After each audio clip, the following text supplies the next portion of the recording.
Parliament resume. Asking and answering of questions. Question number 74 to be asked by the MP for Central Honiara. However, since I'm not arrived yet, by me postponing or deferred to the next sitting date. Question number 77 to be asked by the Leader of the Opposition, an MP for Ake Langalanga.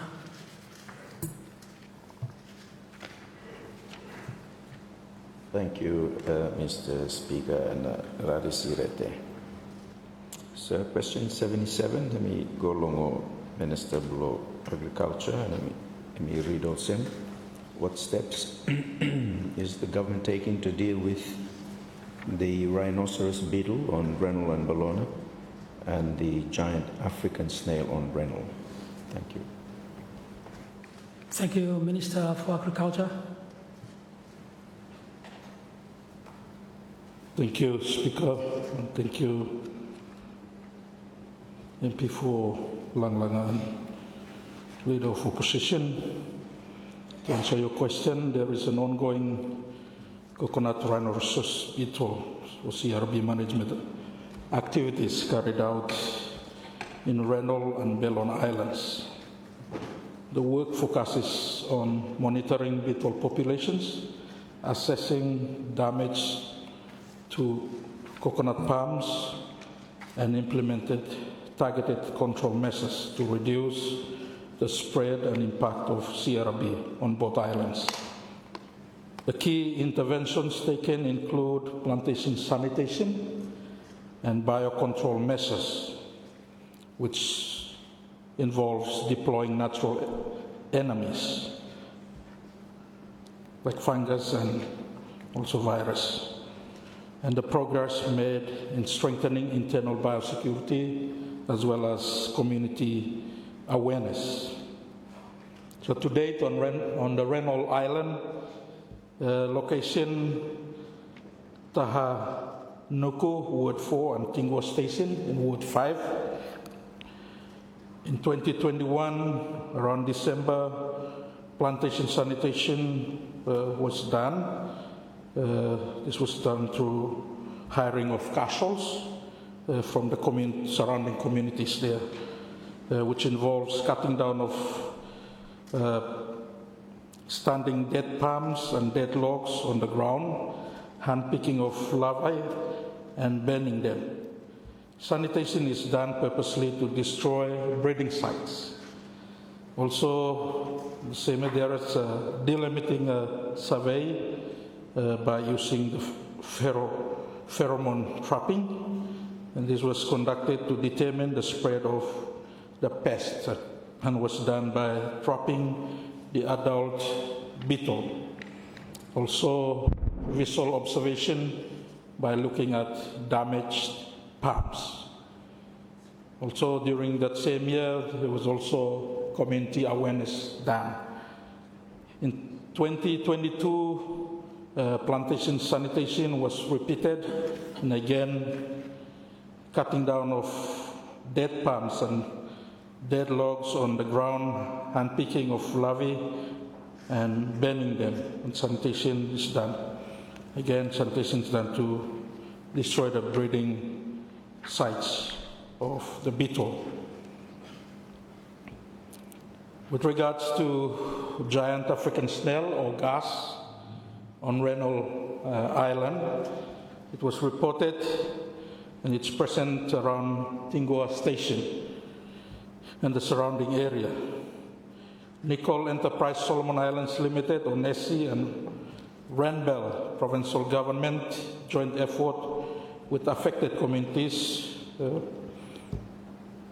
work together to control and eradicate the gas population infestation in 2024.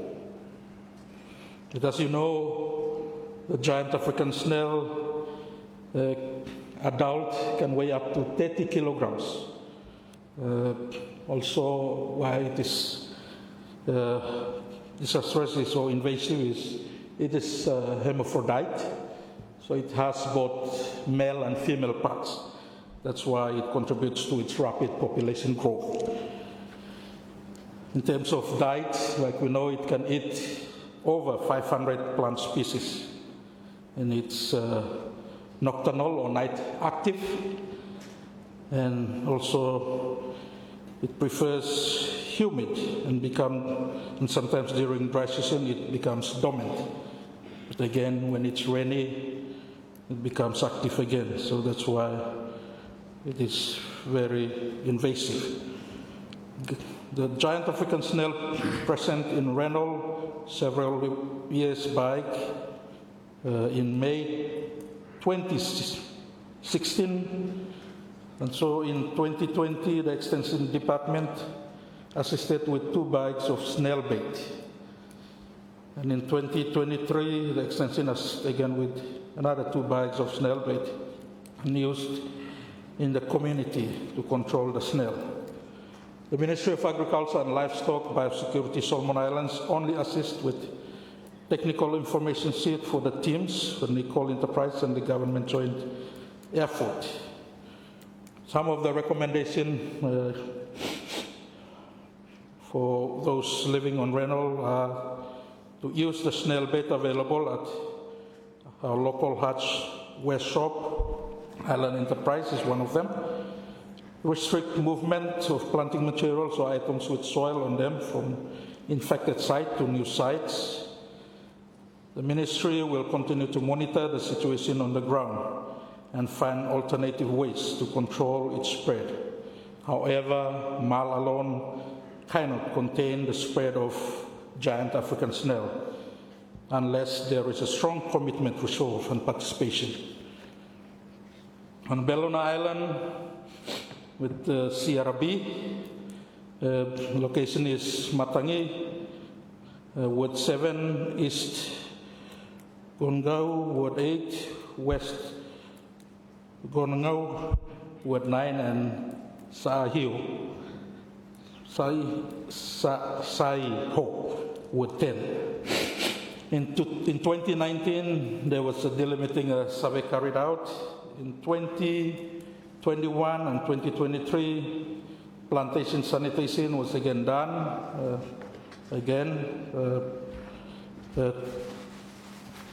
by castles, hiring of castles, and cutting down of dead palms was done, dead logs on the ground, hand picking of larvae and burning them, and sanitation again is done to destroy the breeding sites. In September 2024, fungus release. So there were 10 artificial breeding sites established in selected sites and released with fungus. And in June this year, plantation sanitation and release of fungus was again done. Sanitation and fungus release repeated. So those are the activities done this year.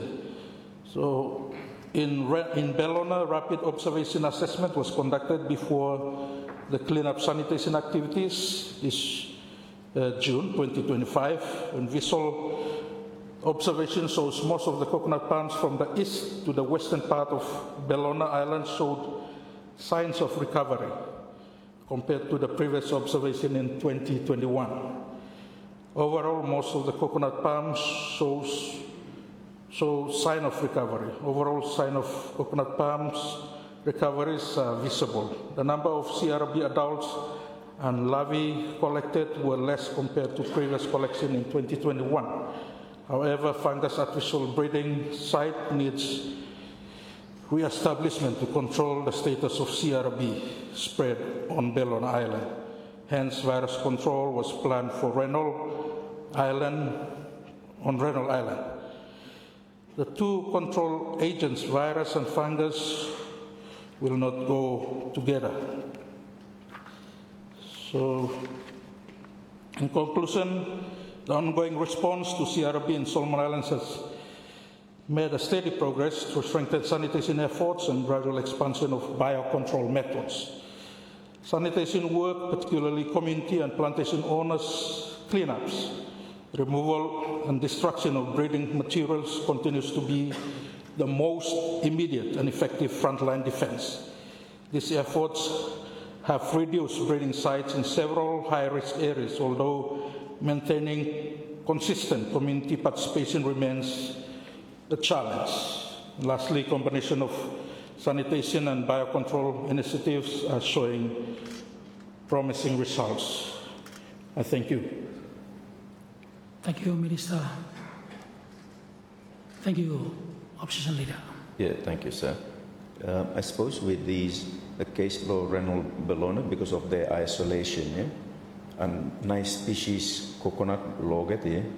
So we have, obviously a vested interest to protect that fella species of coconut. And case below isolated islands also.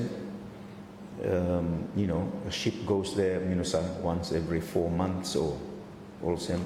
It wouldn't be very expensive. It wouldn't be difficult to either sanitize that ship here or to do it there. One for ship no more come every 4 months here. Inspect them good, spray them good inside before cargo come off or kind something also. So, a more proactive biosecurity posture. Perhaps one could say the same for instance, Lotemotu.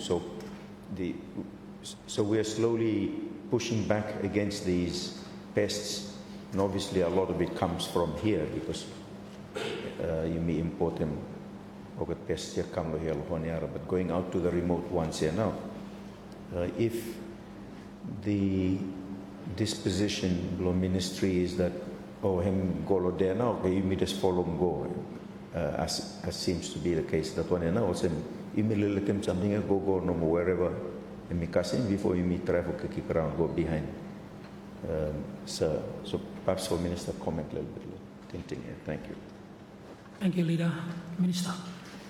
Thank you, Speaker. Thank you, Leader of Official Opposition, for that recommendation. Thank you. I acknowledge on that one. And we take note. I'll advise my officers.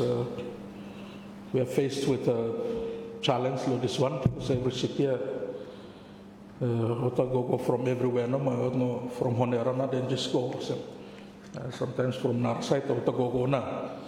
But that's the task for the ministry or the biosecurity department have to engage them that all the ships that are going out to outer province like Reynolds Bellona should look at him. At the same time, you may people from those places too, you may not take them flour, go to other places by me, no good egg blow, Jan African snail him. Go kasim na another place. So I'm not advice for my courses too. Awesome. But I take note of the recommendation. Thank you. Thank you, Minister. Honourable Member for West Harare. Thank you, Speaker. Lo Garcia,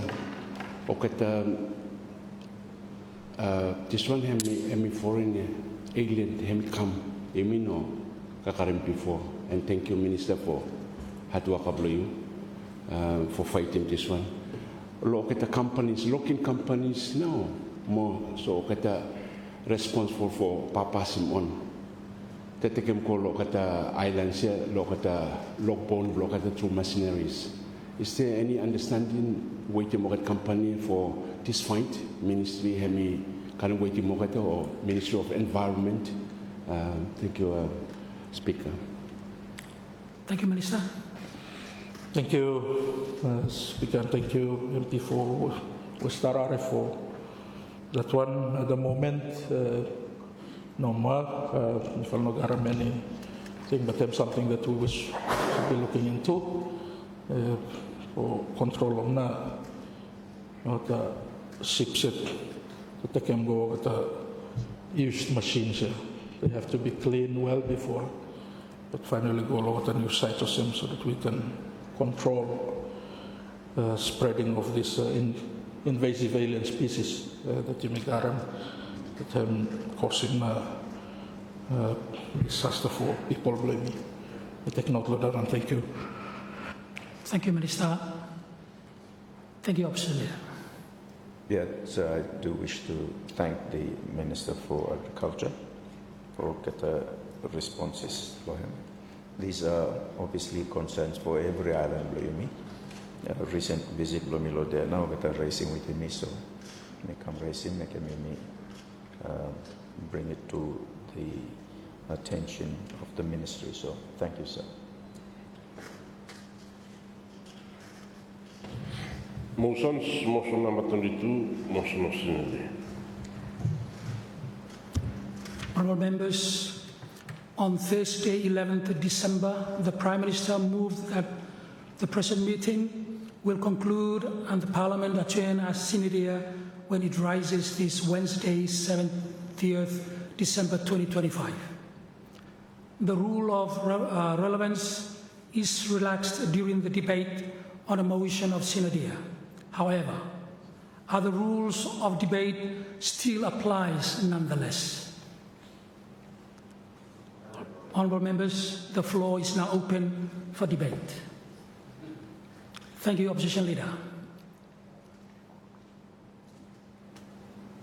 Thank you, Mr. Speaker, for your indulgence.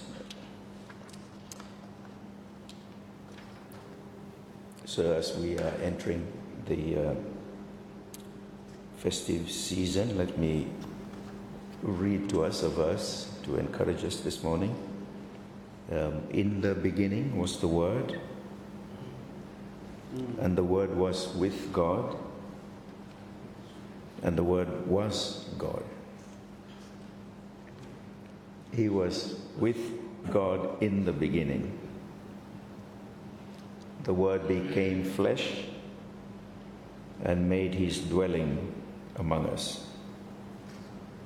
So as we celebrate Christmas, we are celebrating that Word, the Word who is both perfect God and perfect man, whose death in our place has secured for us everlasting peace with God.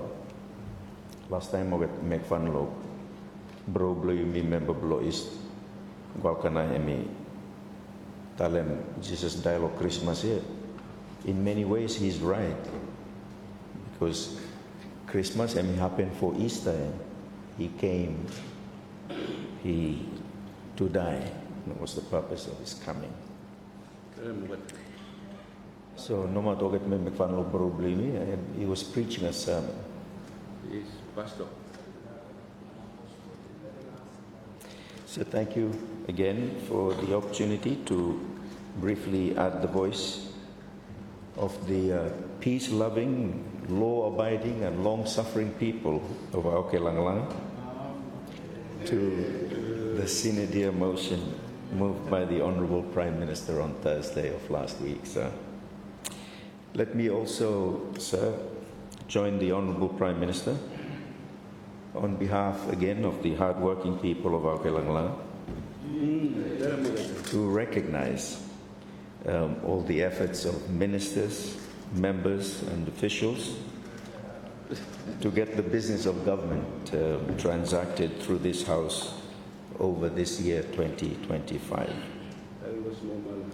And also on their behalf, sir, let me also thank you, the clerk and your staff for the work you've all put into ensuring that the People's Parliament can continue to exercise its oversight, accountability, and law-making responsibilities. The People's Parliament, sir, has a solemn responsibility to discharge its functions with integrity and maintain the people's trust. Sir, I have only one observation to make on the matter of government business in the House, which is that government was not as productive as it could have been. The list of priorities and legislative agenda outlined during the speech from the throne, sir, was not matched by what came through the House. It was, sir, it was the first full year of GNAT, and I had high hopes that Parliament would be kept on its toes by the load of legislative work to be transacted. Alas, this was not the case. As the Honourable Prime Minister has stated, political instability throughout the year has contributed to this lack of productivity. That is something for GNAT to resolve.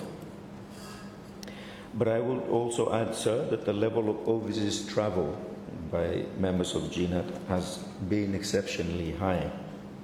This too, sir, has contributed to this lack of productivity.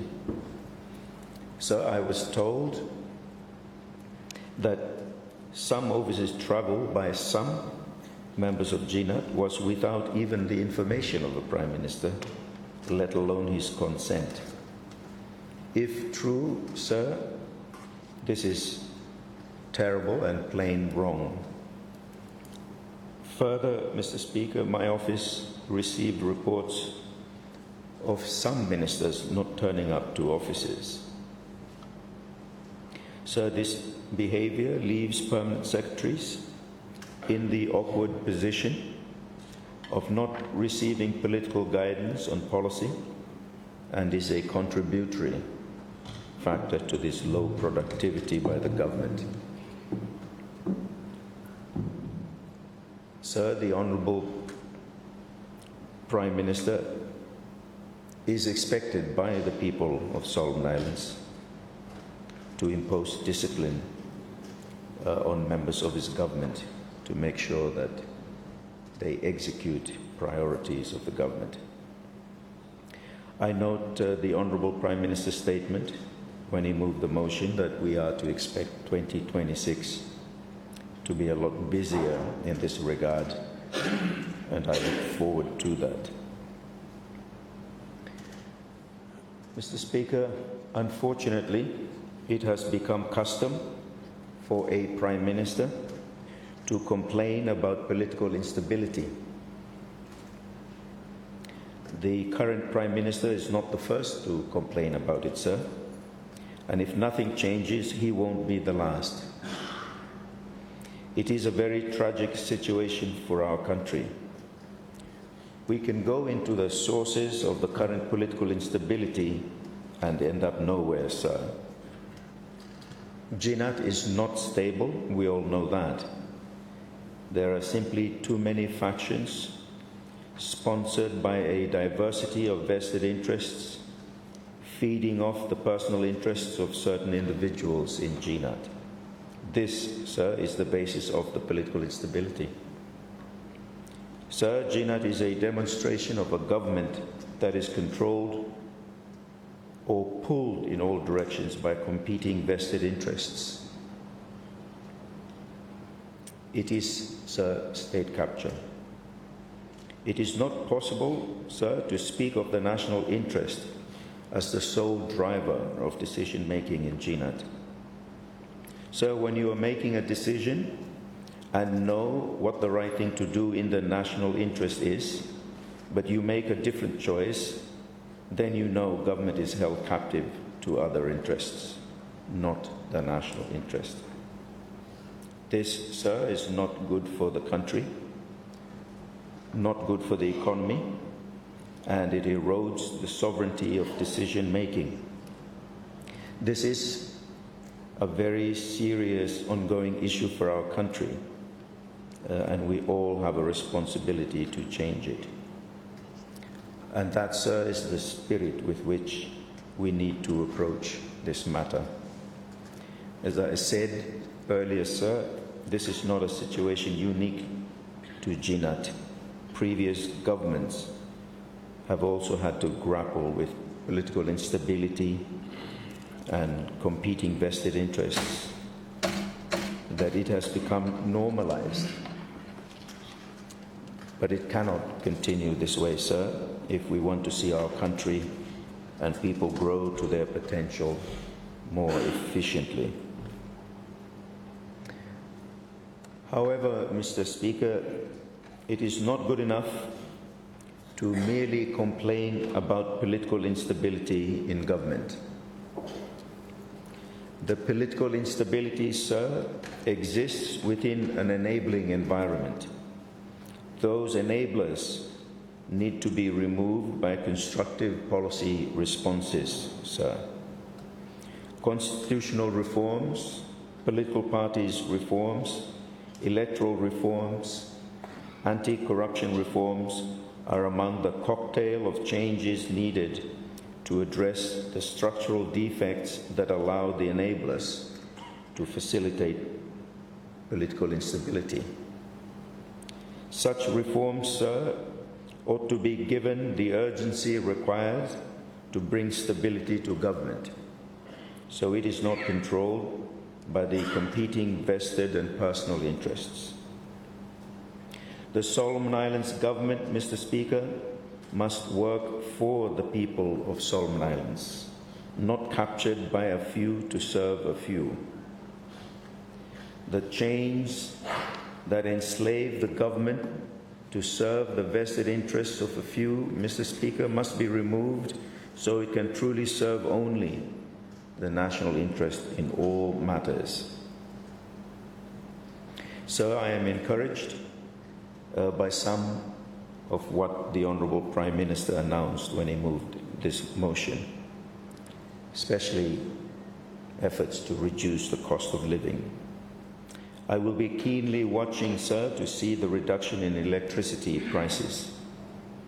It beggars belief, Mr. Speaker, that Solomon Islands has the highest electricity prices in the world, and that after the commissioning of Tina Hydro in 2029, early 29, and with the expected 40% reduction in electricity tariffs, Solomon Islands would still remain the most expensive in the Pacific Islands region.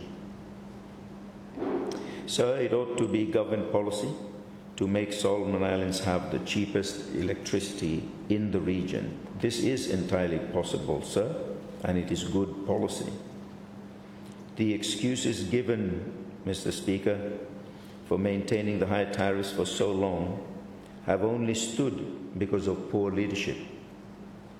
We were sold a lie, and our leaders swallowed it for so long. Sir, with regards to food, for a country blessed with fertile soil, food prices are unreasonably high. There is much, sir, that government can do in this space to reduce food prices. This will have the added benefit of reducing NCDs, reducing health costs, increasing food security, and of course creating jobs and opportunities in agriculture. So the policy here is not decisive, and the budget merely affirms that lack of will. Likewise, sir, the price of fuel continues to be expensive. Of course, we are too small an economy and therefore are price takers when it comes to fuel prices. However, there are a few tools that are in the hands of government that could be used to put downward pressure on fuel prices.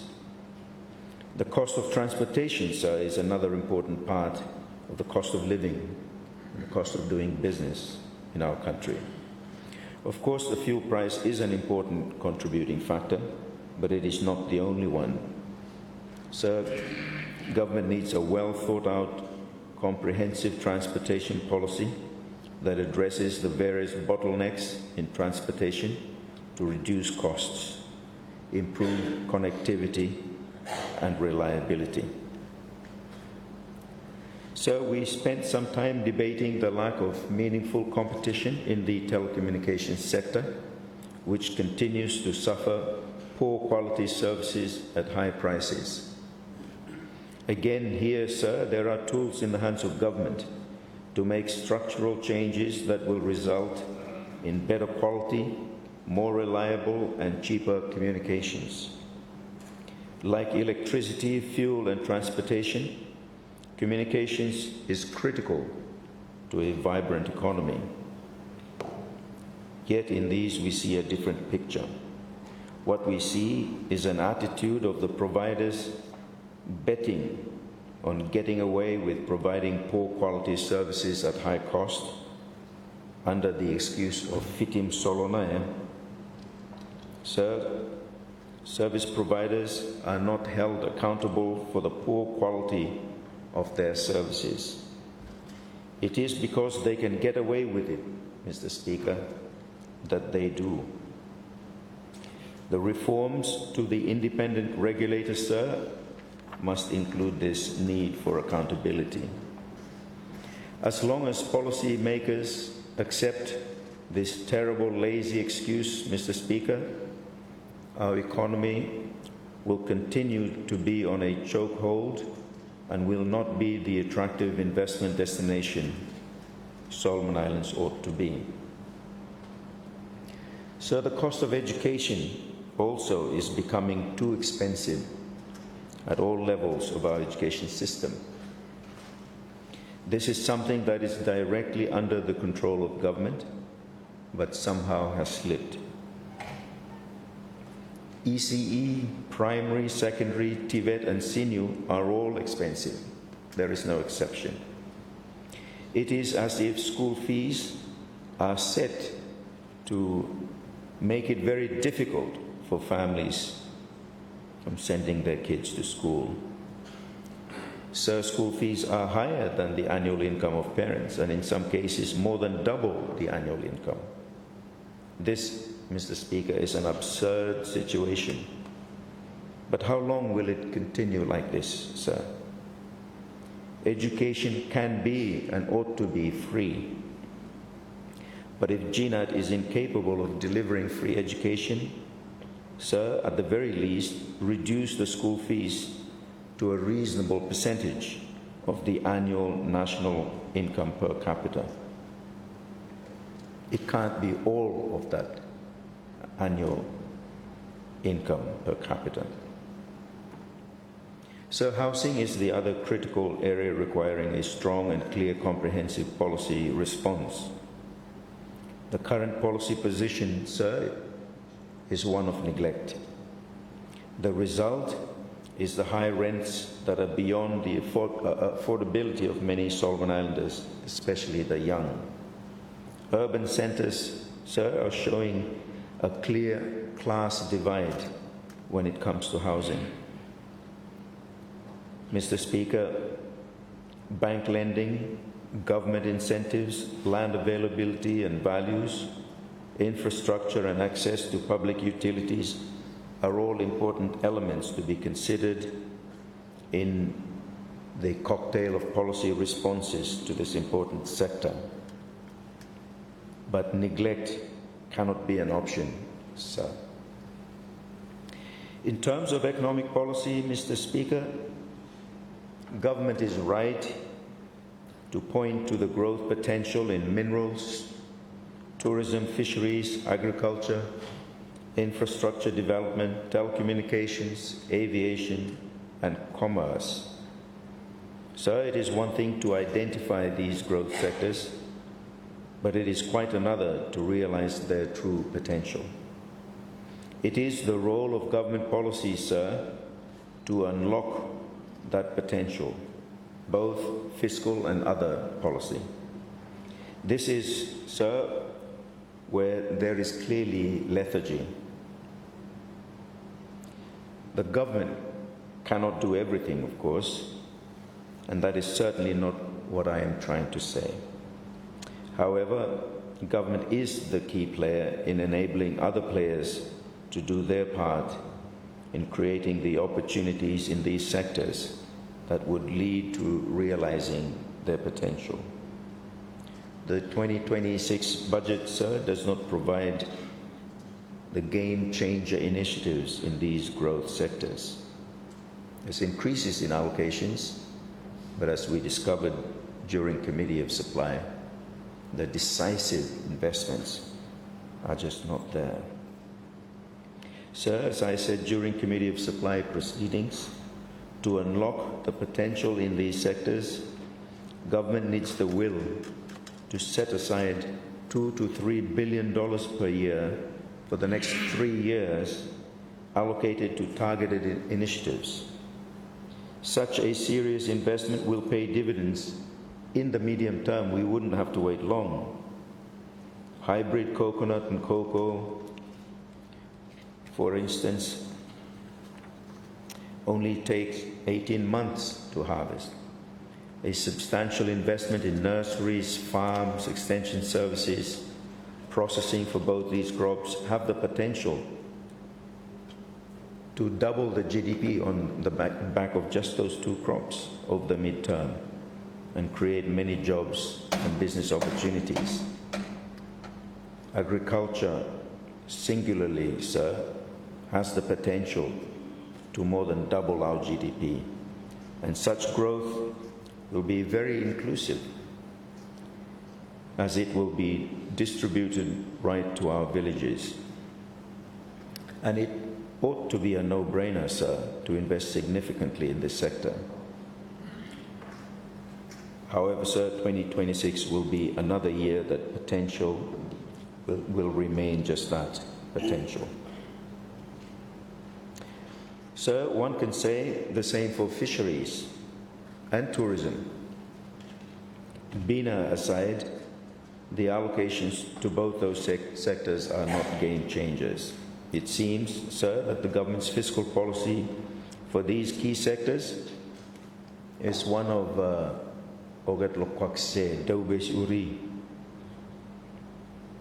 it is an approach, sir, of cautiously sharing the cake, not one that properly weighs the returns to be unlocked by the adequacy of fiscal investments. As long as this attitude drives government's fiscal policy, sir, we will not realize the potential in these sectors. Government's fiscal policy needs to be purposeful, deliberate, and designed to create economic and employment opportunities, sir.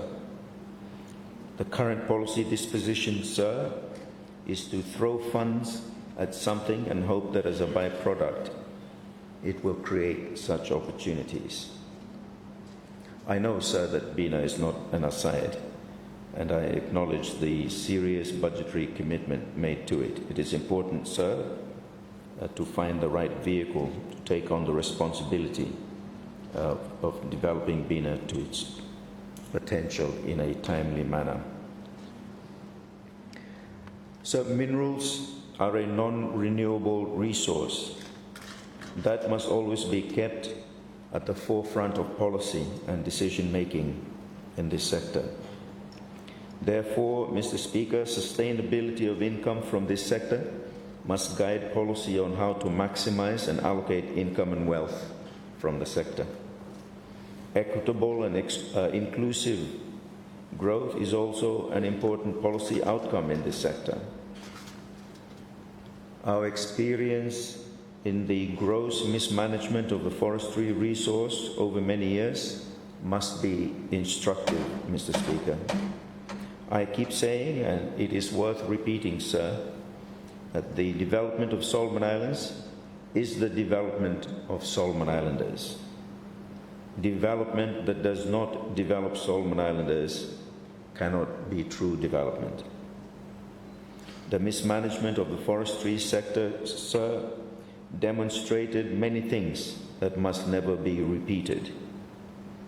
It is a terrible thing, sir, that the income and wealth from the forestry sector are concentrated in the hands of a very few, and most of them foreigners.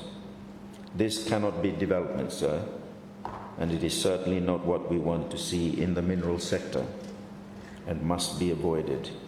We need to guard the mineral sector jealously, Mr. Speaker.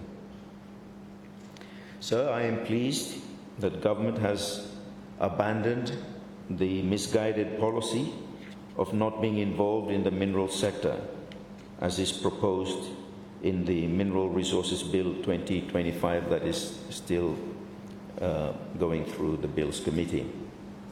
What a terrible proposal that was. And it makes me really wonder what interest was pushing it. So government must be involved in this sector, both at the commercial level, the prudential level, and regulating the sector in a responsive manner to ensure environmentally sustainable practices, and of course in ensuring revenues are sustainable well into the future. Sir, one, maybe two SOEs ought to be established urgently to lead government's engagement in this sector, in prospecting and holding mining leases even in large deposit tenements. So the announcement by the Minister of Finance of the establishment of a sovereign wealth fund is long overdue but welcome. During the Bills Committee inquiry on the Mineral Resources Bill 2025, the Ministry of Finance stated that government did not intend to establish a sovereign wealth fund. Again, I am pleased that government has responded positively to calls to set up such a fund. However, sir, such a fund must be for the benefit of future generations.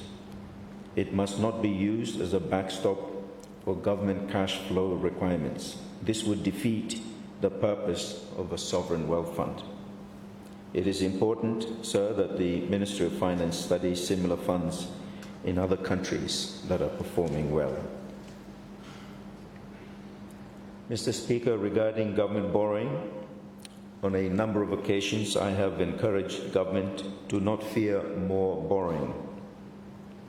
If there were good game-changer investments in the key growth sectors identified, sir, I would support government borrowing to make the levels of investments adequate and fit for purpose. Such investments, sir, are likely to increase GDP, creating jobs and economic opportunities.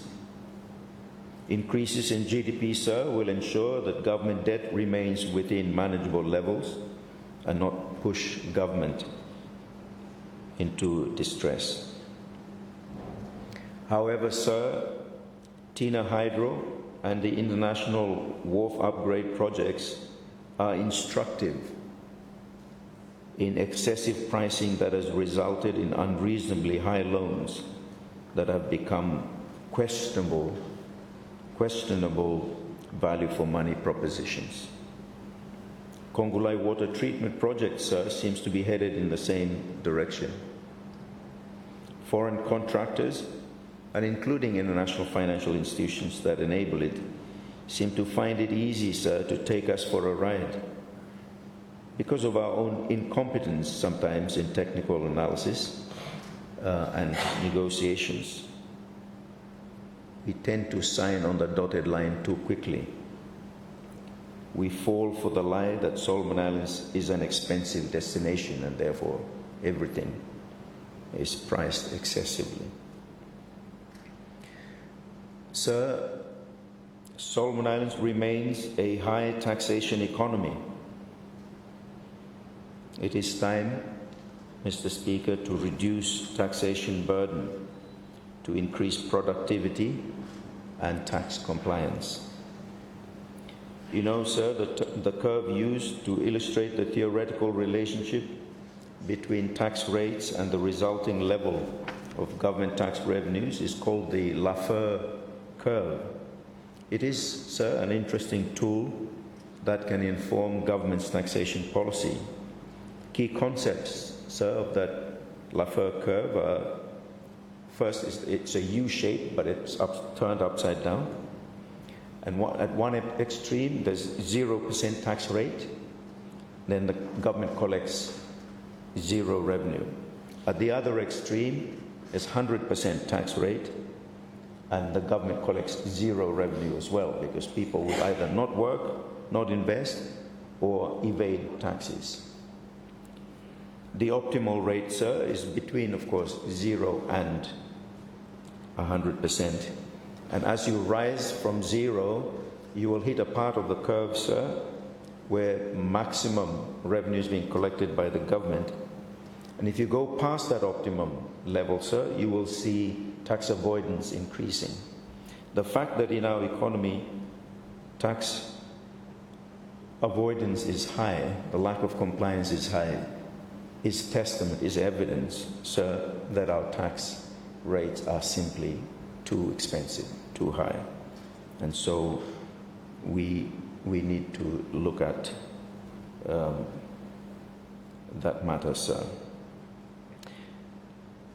This Laffer curve, sir, is a concept, it's a core concept in supply side economics, and it is a useful tool to inform taxation policy. My observation, sir, is that we're on the falling side. We've gone past optimum and our rates are too high. The global standard for the Laffer curve, sir, is around 15 to 20% taxation rate. We're on 30%, sir. So the case for reduction in corporate tax is a strong one, but also in personal income tax. So I want to make just a very brief comment regarding indigenous business, as there is a great need, Mr. Speaker, for deliberate, by design, affirmative action policy to create favorable conditions and the requisite support ecosystem that will make indigenous business thrive. Our youth, Mr. Speaker, are particularly creative and need a more proactive policy platform to support them. So government must not treat indigenous business as deserving only of crumbs that fall off the table. You got a big ting for foreign investors, but a very small ting for our own people. This one in Nosteret. Before I conclude, sir, let me say that I am disappointed on the government's neglect of matters of social and environmental protection. I've been speaking about the economy, and our economy is built on the environment, Mr. Speaker. Environmental degradation will eventually result in a degraded economy. Unsustainable environmental exploitation cannot be part of the economy we must build. Sir, we have had 40 years of this rubbish with the logging industry, and it is imperative, sir, that government steps up to the challenge and allocates serious resources to it. Mr. Speaker, the Director of Environment does not have the resources to conduct routine compliance monitoring on the conditions he imposed on development consents that he has granted. This is terrible, but has been the neglect with logging, bauxite mining on Reynolds, nickel mining on Isabel, and so on. This is the neglect that's going to haunt us. It's going to come and bite us. Our economy exists on the environment, and we neglect the environment to our own peril. This neglect, sir, is a very serious matter. The other neglect, sir, is of matters regarding social protection. Our society is the basis of our economy. Women and girls represent half our population and increasingly a large proportion of the workforce. Yet advocacy and care for women and girls who suffer gender-based violence has received very little. Again, as usual, those who suffer the injustice of gender-based violence, sir, carry that trauma throughout their entire lives. It is incumbent upon government, sir, to provide social protections, in collaboration with churches and others, of course. What kind of society, sir, are we hoping to build in Solomon Islands? Surely, sir, it cannot be one that neglects the 70% of women and girls who suffer gender-based violence. Government's response to this cancer in our society should be one of zero tolerance, should be one that recognizes it as cancer and seeks the treatment needed to eradicate it. But the continuing neglect, sir, shows a terrible picture. It is as if government acknowledges the problem is too big and therefore too hard to address and throws chicken feed at it just to quiet any complaints. The need is desperate, sir, and urgent for a comprehensive and adequately resourced program to respond to gender-based violence beyond the lip service that has been ongoing policy, government policy for so long. It's not just this government, it's gone. A couple of governments prior have also had the same neglect. So let me now conclude by wishing all a wonderful Christmas. For unto us a child is born, unto us a son is given, and the government shall be upon his shoulder, and his name shall be called Wonderful, Counselor, Mighty God, and the Prince of Peace. Throughout these lovely islands, sir, may our people experience his peace, joy, and love this Christmas and always. I pray especially, sir, for our women and girls, that boys and men are caring and loving toward them always, and to those who suffer violence and neglect, sir, that they may know the love of Christ this Christmas and always. Thank you, Mr. Speaker.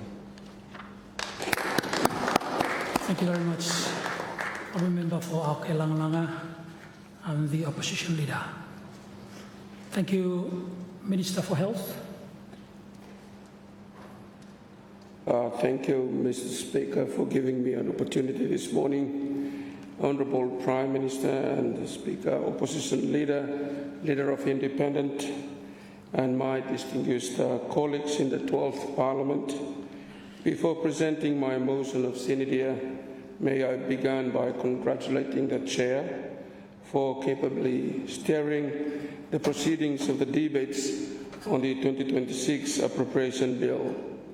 Mr. Speaker, when I assumed office nearly 2 years ago, I committed myself to serving this country as the Member of Parliament for North Waitakere constituency and as a Minister of Crown. I pledged then and I reaffirm now, Mr. Speaker, that I would perform my duties to the best of my ability, guided by conscience, integrity, and a clear sense of what is good for our nation, for our people, and for the institution of this Parliament. Just over 18 months ago, I was appointed Minister for Health and Medical Services. It has been an honor and a profound responsibility to lead a ministry that serves every family in this country. The ministry oversees almost 3,000 health workers and more than 300 health facilities, reaching into every provinces and communities, and looks after the health and well-being of almost 800,000 people.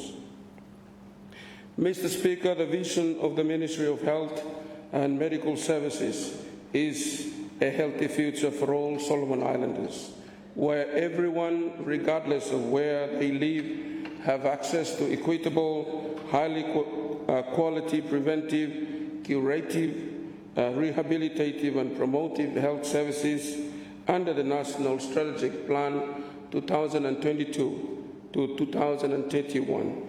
We aim to realize the vision by, number one, Mr. Speaker, strengthening governance across the health sector. Number two, ensuring that the systems and resources are responsive, adequate, and responsibly managed. And number three, ensuring that programs and services reach every person, everywhere within our country. Since independence, Mr. Speaker, Solomon Islands has upheld a free health care policy. Every citizen may walk into a government health facility and receive the care they need without paying. Because of this universal commitment, Mr. Speaker, our minister's budget must grow in line with our increasing population, demands, and the rising cost of the essential services. I therefore welcome the significant increase allocated to the ministry in both the 2025 and 2026 appropriation budgets across all funding streams. Under the SIG recurrent government budget, donor support, and the development budget, I must thank you all, my colleagues, for your support. Mr. Speaker, as we adjourned Sine Die, allow me to report to our people who are listening across the country on what the ministry has achieved over the past 12 months of this Parliament. I am pleased to inform this Honourable House that the ministry has much to celebrate, reflect, and move forward on it. I extend my deep appreciation to my PS and his and host, senior executive management and team for their diligent leadership, and to all health workers and cooperative support staff whose dedication has made these achievements possible. I also acknowledge our donor partners and stakeholders for their unwavering support, both technical, financial, logistical, and operational support that we've been receiving over these 12 months. Although the ministry, Mr. Speaker, has not yet reached its full potential in improving key health indicators, I am proud to report that we are moving in the right direction. Unified, stronger, more accountable, and more determined than ever. Mr. Speaker, allow me to highlight some of our progress. In terms of legislative reform, Mr. Speaker, the ministry is progressing two major bills for introduction in 2026. Number one, the Health Service Bill, endorsed by Cabinet in October, is now undergoing drafting instruction with the aim of submission to the Attorney General's Chamber in January 2026. The Dangerous Drugs Amendment Bill, drafted by the Attorney General's Chamber, is also expected to be tabled in Parliament in 2026. A comprehensive review of the Dangerous Drugs Act has been undertaken jointly by the Ministry of Health and the Ministry of Police and National Security. Let me also acknowledge my colleague, the Minister of Police, for his effort and determination in this amendment. This review will inform the development of a new, modernized legislation aligned with international conventions. Cabinet has approved the establishment of a whole-of-government task force to drive this process, with an inception meeting scheduled early next year. Mr. Speaker, in terms of health workforce, the health workforce is the backbone of the health system. Without health workers, there is no health service. Solomon Islands continue to face chronic workforce shortages, inequitable distribution, and insufficient staffing to meet our sustainable development goal targets. To achieve this, the ministry has drafted the Health Workforce Strategy 2024 to 2031, which we expect to finalize early 2026 and submit to Cabinet. This strategy will strengthen planning, forecasting, and development to ensure a fit-for-purpose workforce capable of responding to emerging and re-emerging health threats. Let me assure my good health workers that next year we'll start looking into a robust human resource system that serves you better, so you can serve our people with dignity and integrity in the great service of humanity. On the 10th of December, the ministry launched the Women's Leadership Initiative, a new effort to create stronger opportunities for women across the health sector. This initiative supports women to step into leadership roles through mentoring, skills development, and a clear career pathways. It marks an important step towards a more inclusive and capable health workforce. I am proud that the ministry is prioritizing this important agenda, and I must thank DFAT for also supporting this initiative. Mr. Speaker, earlier this year, more than 25 senior clinicians and senior ministry executives completed clinical governance training, obtaining international certification. This achievement marks an important step towards improving standards of care, accountability, and patient safety at the National Referral Hospital and nationwide. It equips our clinical leaders with the skills and system needed to drive continuous quality improvement and reinforces our commitment to delivering safer, more reliable health services for all Solomon Islanders.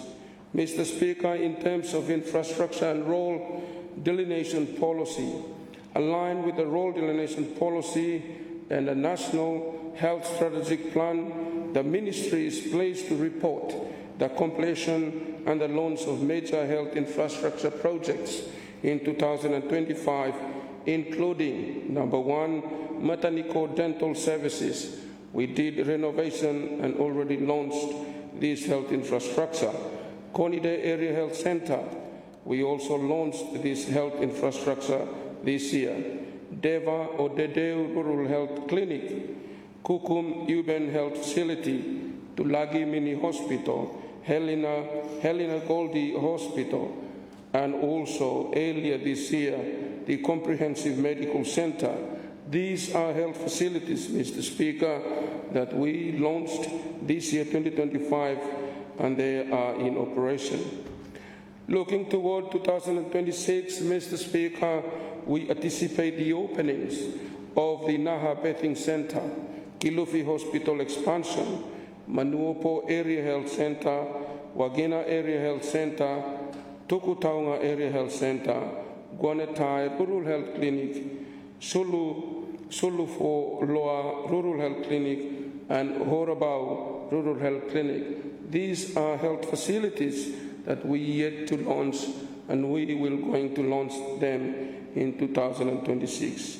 Mr. Speaker, these developments reflects our commitment to ensuring accessible, modern, and safe health facilities across our country. In 2026 budget, we will start to build another 16 primary health facilities across Solomon Islands and starts the work at Lata, Choiso, and Guadalcanal hospitals. Mr. Speaker, it is our aim to improve our health infrastructures across the country that provides quality and improved health services to our people. Mr. Speaker, in terms of partnership and development assistance, I am deeply grateful for the invaluable contributions of our development partners.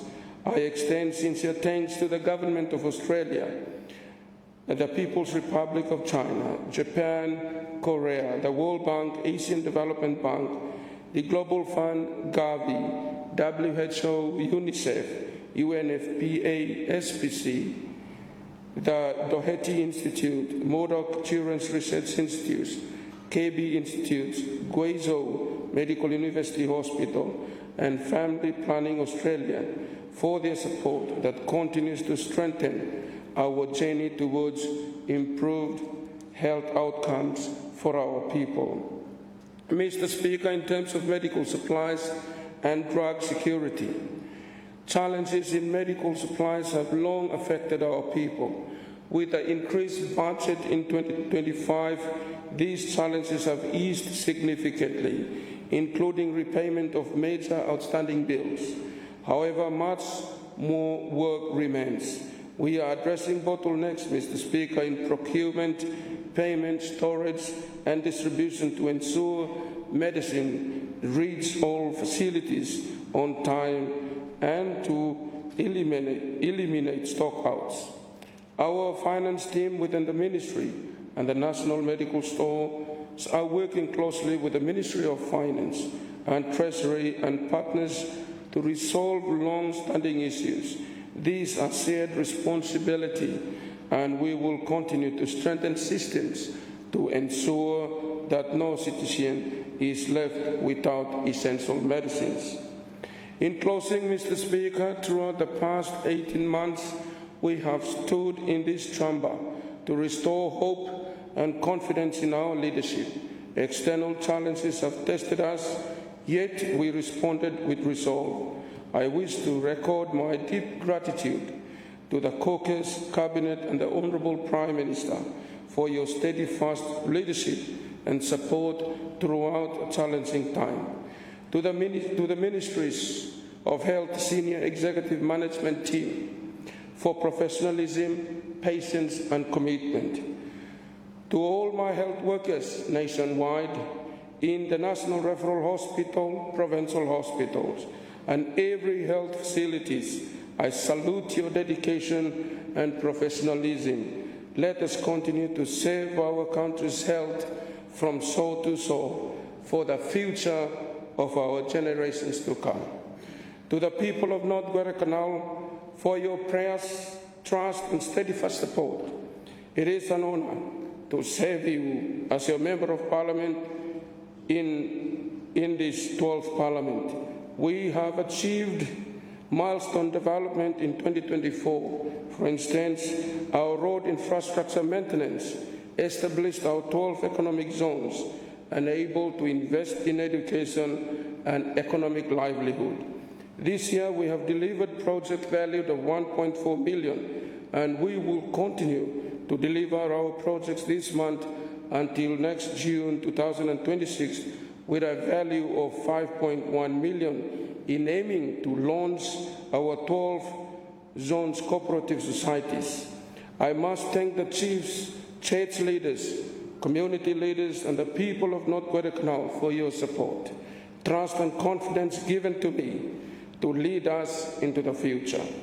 Mr. Speaker, I believe in developing rural economy, and I ask my good people of North Guadalcanal constituency to ensure the work we have started remains sustainable and continue. To the investors, both foreign and local, around my constituency and within my constituency, GPO, SRM, and other small, medium enterprise, I thank you for your continuous contribution to our economy and to our people within the constituency. To my family, for your love, patience, and unwavering support, I owe you a debt of gratitude. As Christmas approaches, I extend warm greetings of peace, goodwill, and happiness to all. While many will celebrate with families, our health workers will remain on duty in facilities across the country. Let me ask our good people across the country to celebrate with dignity and safety, and not to burden our health services through accident-related cases that related to alcohol. Christmas is not a day to drink a lot of beer, but it should be a time to reflect, celebrate, and moving forward to develop our beloved country, Solomon Islands. I thank you, my health workers, for your great sacrifices in this Christmas to save our people's health across Solomon Islands. Despite ongoing challenges, Mr. Speaker, we remain committed to strengthen the ministry and delivering quality health care to all Solomon Islanders. I thank our partner ministries and development partners for their collaboration throughout the year, and I look forward to continued partnership in 2026. May your festive season be filled with love, joy, and good health. Together, let us look forward to advancing our work as Team Health in the new year 2026. On behalf of my family, the dedicated public servants of the Ministry of Health and Medical Services, and the people of North Guadalcanal constituency, I wish you all a blessed Christmas and a peaceful and prosperous New Year 2026. I support the motion and I resume my seat. Thank you, Tomas. Thank you very much, Honourable Member for North Guadalcanal and Minister for Health and Medical Services. Let me give the floor to the leader of the independent group and member for East Malaita. Thank you, Mr. Speaker. Rise to speak on the motion before this Honourable House that this Parliament do now adjourn Sine Die. First, I would like to thank the Prime Minister for moving the Sine Die motion. At the outset, Mr. Speaker, allow me, together with the independent group, to acknowledge the privilege we all share to sit in this House and to save our people. The decision to adjourn Sine Die marks the close of a parliamentary chapter, a pause in our national deliberations, and a return by all members to the very people who trusted us with this mandate. Mr. Speaker, throughout this sitting, we have engaged in debates that go to the heart of governance, accountability, national development, and the future directions of our country. There have been moments of strong disagreements, moments of consensus, and moments of sincere national reflections. That is the nature of democracy, and it must be protected. As the independent group, we occupy a unique space in this House. We are not bound by government or opposition lines. Our duty is singular to the people of Solomon Islands. On every bill, every motion, and every debate, we have sought to weigh the national interest above all else. We support what is good for the country, we oppose what is harmful, and we question what is unclear. Mr. Speaker, as this Parliament prepares to adjourn Sine Die, it is timely to reflect not just on what has been passed, but on what remains undone. Many of our people still wait for better roads, better health services, reliable water, affordable education, and meaningful employment. For them, Parliament is not about motions and procedures, but it is about whether their daily lives improve, Mr. Speaker. Sir, for far too long, our people have been held in a cycle of dependency. We have become comfortable with handouts. There is now a heavy reliance on constituency development funds and direct cash assistance from members of Parliament. While these interventions were meant to provide short-term relief, they were never intended to become a permanent way of life for our people. Mr. Speaker, sir, in our time, yes, in our time, this must change. We must begin the slow but deliberate shift away from a handout culture. This culture, Mr. Speaker, has weakened initiative, discouraged innovations, and reduced productivity. I fully agree with the former Prime Minister and Minister for East Choiseul when he cautions this House against allowing a grant-based without mentally to take the lead in our development pathway. It has not worked, and Mr. Speaker, I strongly believe it will not work in the future either. Instead, Mr. Speaker, the correct and sustainable path for this country is building a strong institutions that are government-backed, clearly mandated, professionally managed, and grounded in integrity. These institutions must not exist on paper only, Mr. Speaker. They must be empowered to design and implement real programs that strengthen basic service delivery in health, education, infrastructure, agriculture, and economic participation. Members of Parliament, Mr. Speaker, will come and go. Governments will rise and fall, but institutions must remain. They must outlive political cycles. They must stand firm as the permanent pillars that save our people every day, long after today's leaders have left this House. Sir, since joining this Honourable House, I have remained focused on one question: how can I best serve my people and my country in a practical, lasting way? That commitment has shaped my actions. I have supported youth groups, women's groups, church organizations, farmers, housing initiatives, cocoa and copra producers, and small business activities.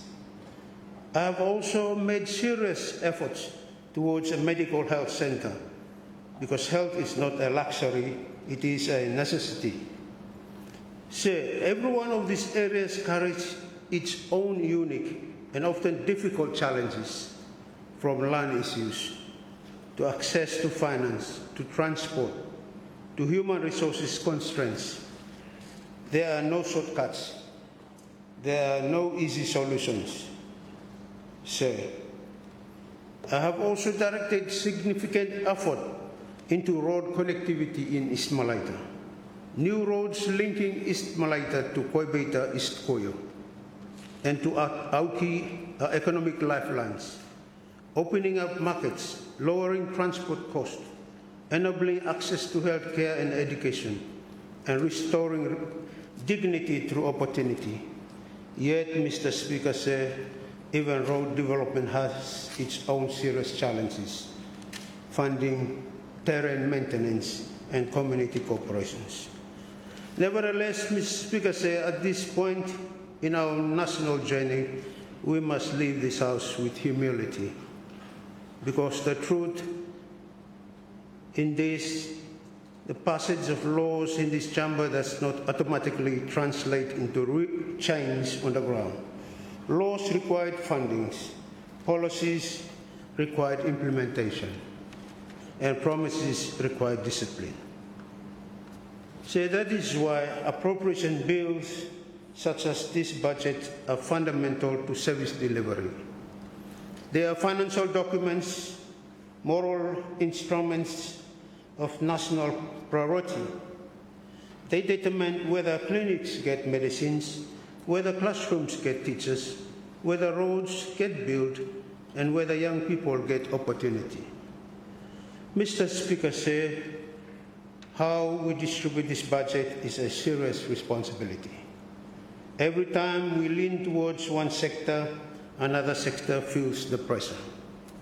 But once investment is properly made in a priority sector, it must push back, rebalance, and generate wider income benefits, job, income, resilience, and new opportunities for our people.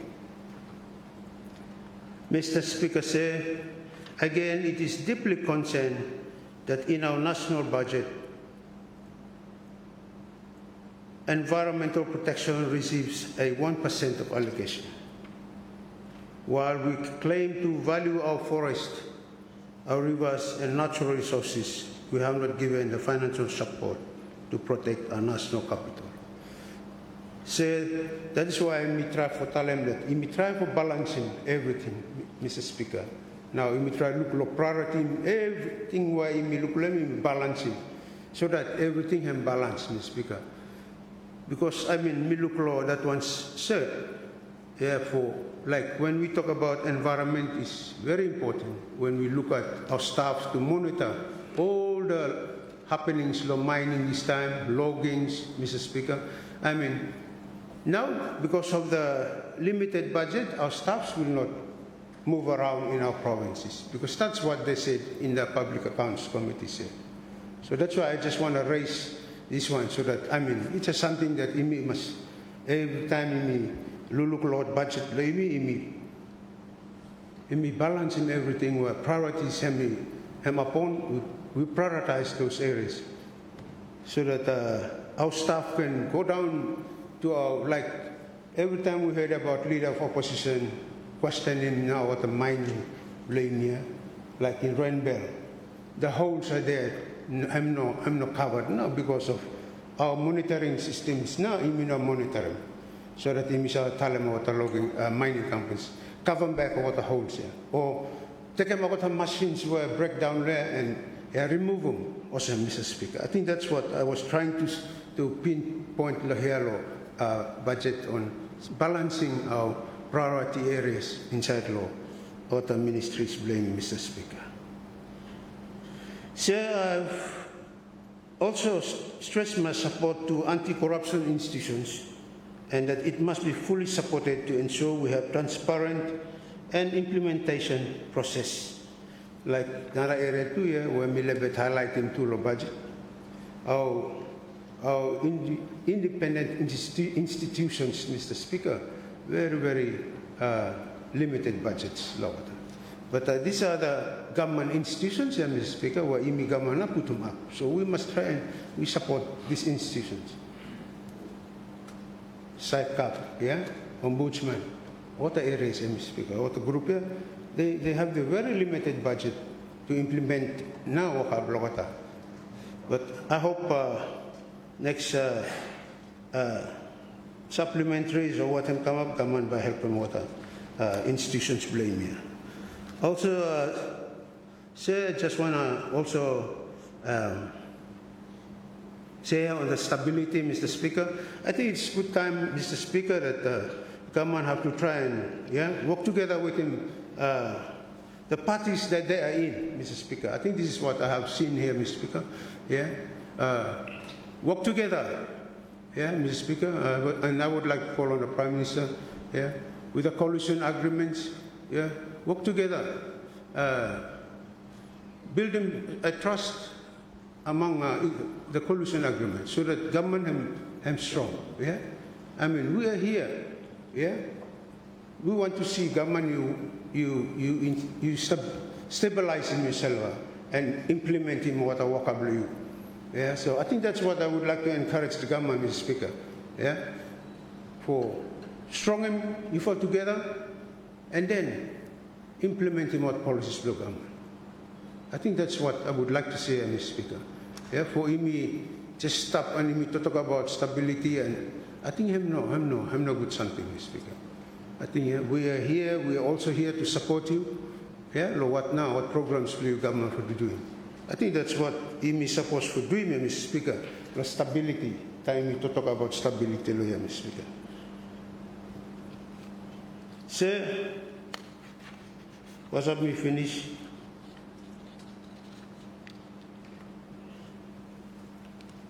Speaker, sir, as this nation continues to discuss pathway towards federalism or a state government system, we must move beyond emotion, Mr. Speaker, and political slogans, and speak honestly about one critical question. Are we truly ready, Mr. Speaker? Constitutionally, change is not an event, Mr. Speaker said. It is a process that demands a state of national readiness. Readiness must be measured not by political excitement, but by our institutional strength, financial capacity, administrative coordinations, public awareness, and national unity. We must ask ourselves, do we have strong provincial governments? Do we have clear revenue systems? Do we have discipline public institutions. Do our people fully understand what this new system will require of them, not just what they expect from it, Mr. Speaker?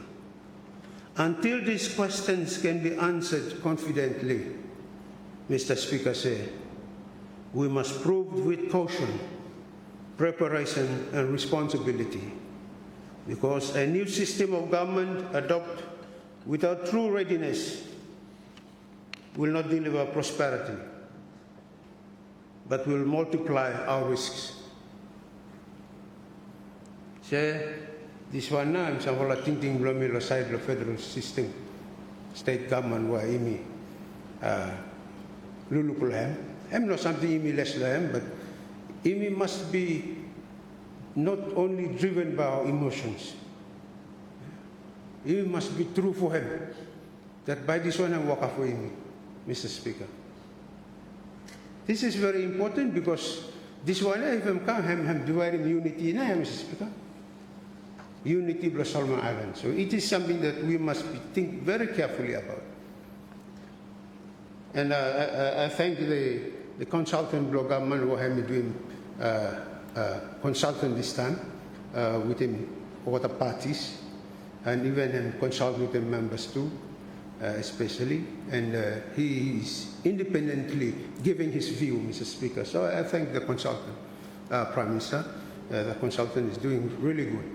So him now, leaders too, and our people to understand what is federal system government, what is state government system. So that one, Mr. Speaker, why me come up with them, because this is one of the issues where current leaders we will face it. Whereby government walk along and him come here and him look him now. Whether he go for him, it all depends on each low one now, Mr. Speaker. Say, we like to touch on our youth, Mr. Speaker, the future of Solomon Islands. Yes, too often they are overlooked in national planning and budgeting, Mr. Speaker. They face higher levels of unemployment, limit access to quality education, and few opportunities to engage meaningfully in economic and community development.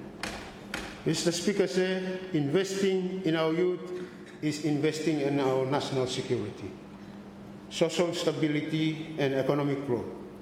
We must ensure that programs targeting skills development, entrepreneurship, education, sports, and civic participations are adequately funded and properly managed. Our youth must be empowered to take leadership roles, innovate, and contribute to the nation, rather than waiting for handouts. The state of our youth today will determine the prosperity of our country tomorrow. And it is our duty in this House to act decisively to provide them with the tools, opportunities, and guidance they need to succeed. Invest in our youth with tangible support, Mr. Speaker said. The ministry needs to develop more programs for our young people. Finally, Mr. Speaker said, we must also remember that while Parliament rests, life does not pause for ordinary Solomon Islands. Markets will still open, children will still go to church, patients will still line up at clinics, and families still struggle to make ends meet. The expectations of us do not adjoin Sine Die. In closing, Mr. Speaker, the independent group supports this motion in the spirit of constitutional order and parliamentary practice. But we do so with this reminder to ourselves and to the nation. Sir, before we finish, sir, I just want to give us a shared message for us this Christmas. Mr. Speaker said, as we look towards Christmas, today is a time for us to prepare ourselves, Mr. Speaker. As we move through this Advent season, it's a time of preparation. It's a time of reflection of our lives Imi work hard come to mas now. Sometimes imi forget them, Speaker. Yeah, imi forget come. Imi work for people go, imi forget no mano.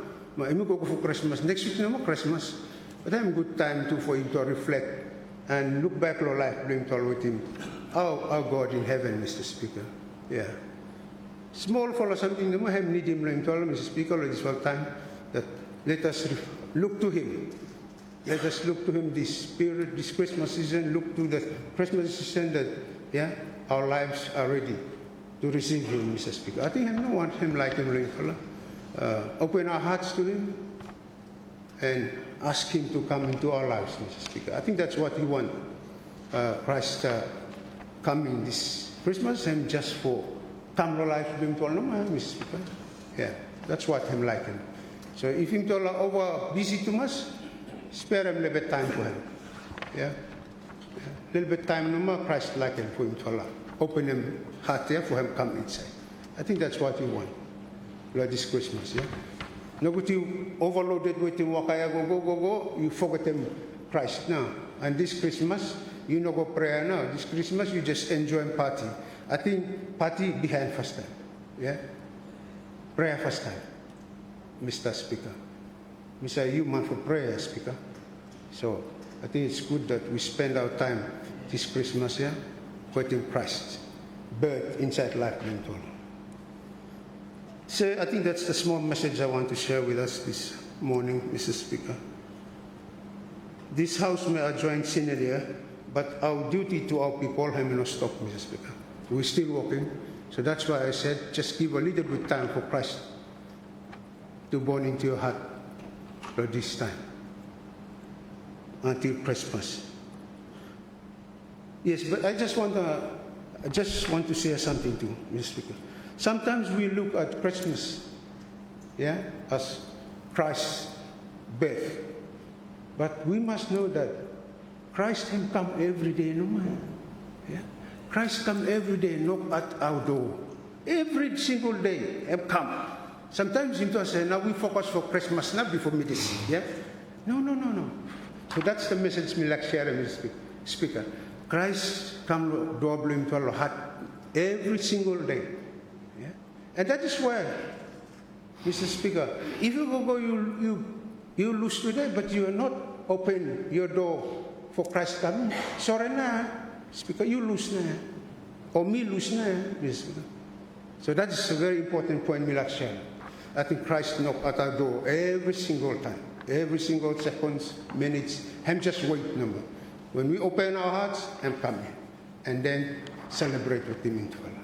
Thank you, sir. I just forget that one no me like share. Yes, sir, I think before me sit down, me just like I'm got time for sharing with the people from me too, Mr. Speaker. I think I would like to share Christmas greetings for people from me East Malaita. I would like to have this Christmas greeting first to my chiefs and church leaders Blomilo East Malaita, or youth leaders, or the youths, children, women, and men lo East Malaita, Mr. Speaker. I think we bar like for said happy and Merry Christmas lo Ifala lo this fala time as Ifala too. We prepare for Christmas. That same message same go for Ifala too. I think it's time that we reflect, we prepare for whatever can happen, but always think that Christ is priority. Our life play me during this Christmas. So say I wish them well, wish them also in the programs. Tournament place Malaita hem go ahead too, Mr. Speaker, and I wish all teams good spirit law games. The tournament and wish them well, those who win, those losers, what I enjoy the tournament, East Malaita Cup. So I would lastly just like to thank you, Mr. Speaker, and you, Deputy Speaker. Thank you, Club, and the staff of Parliament for the running of this Parliament. Bar or nice for good now, this Parliament meeting. So as we also go out, we just like to also wishing you for too a happy and Merry Christmas, Speaker, with your staff for Parliament. as we go towards this Christmas. Lastly, I would like to thank also greetings from East Malaita to Prime Minister and all the ministers and the backbenchers. I wish you well. Wishing God's blessing by with you too and families blessing this Christmas season. And not forgetting my colleagues here too. I'd like to also wish the leader of opposition and those on the opposition and group my friends here too, my fellow independent, my brothers here. I wish them too with their families a happy Merry Christmas and God's blessing to all of us during this Christmas season. I think with that few words, Mr. Speaker, I support the motion and I resume my seat. Thank you. Thank you, Honourable Member for East Malaita. Now let me give the opportunity to Minister for Justice and Legal Affairs. Thank you, Mr. Speaker, sir, for allowing me. First, I wish to sincerely thank you for granting me the opportunity to contribute to this most important motion of Sine Die for 2025. As per parliamentary practice, this motion provides us with the chance to formally close proceedings, reflect on our achievements, and to set the tone for the year ahead. I will be brief, focusing briefly on matters relating to the Ministry of Justice and Legal Affairs and the National Judiciary to allow time for other colleagues to contribute to this very important motion.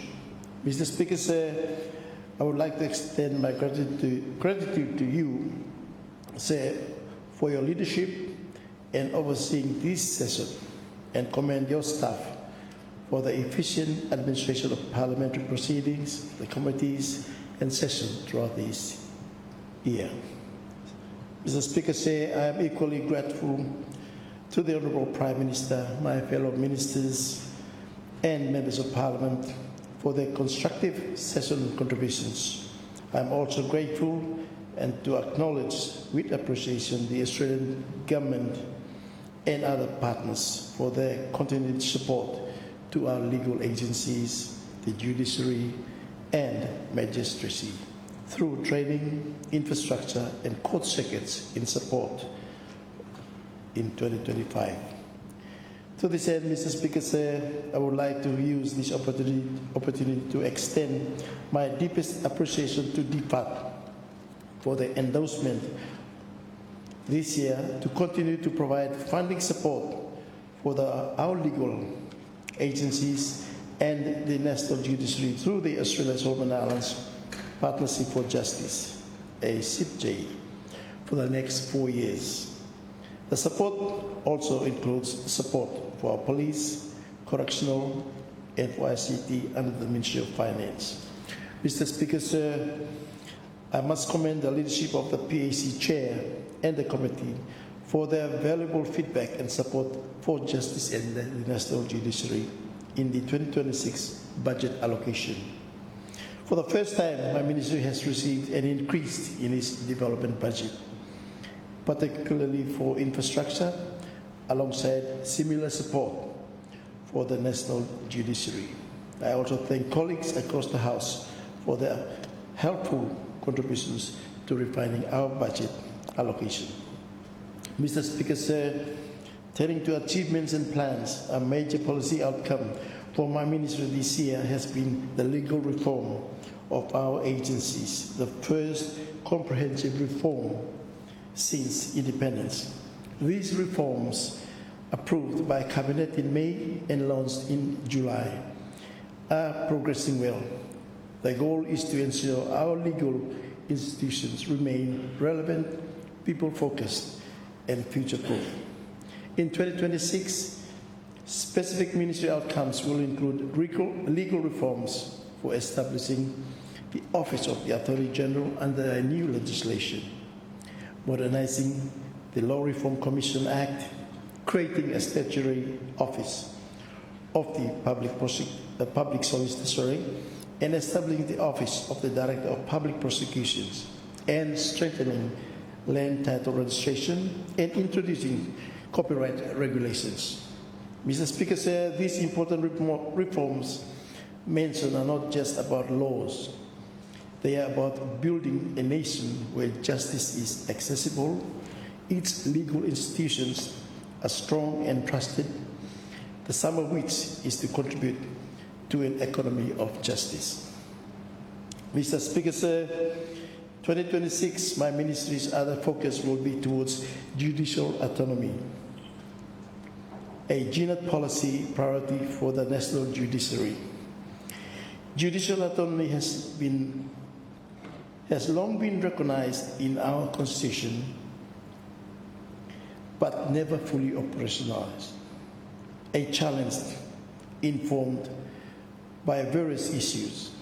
However, this year we have taken concrete steps through carrying out analysis to define how autonomy will function in practice and against a scheduled timeline.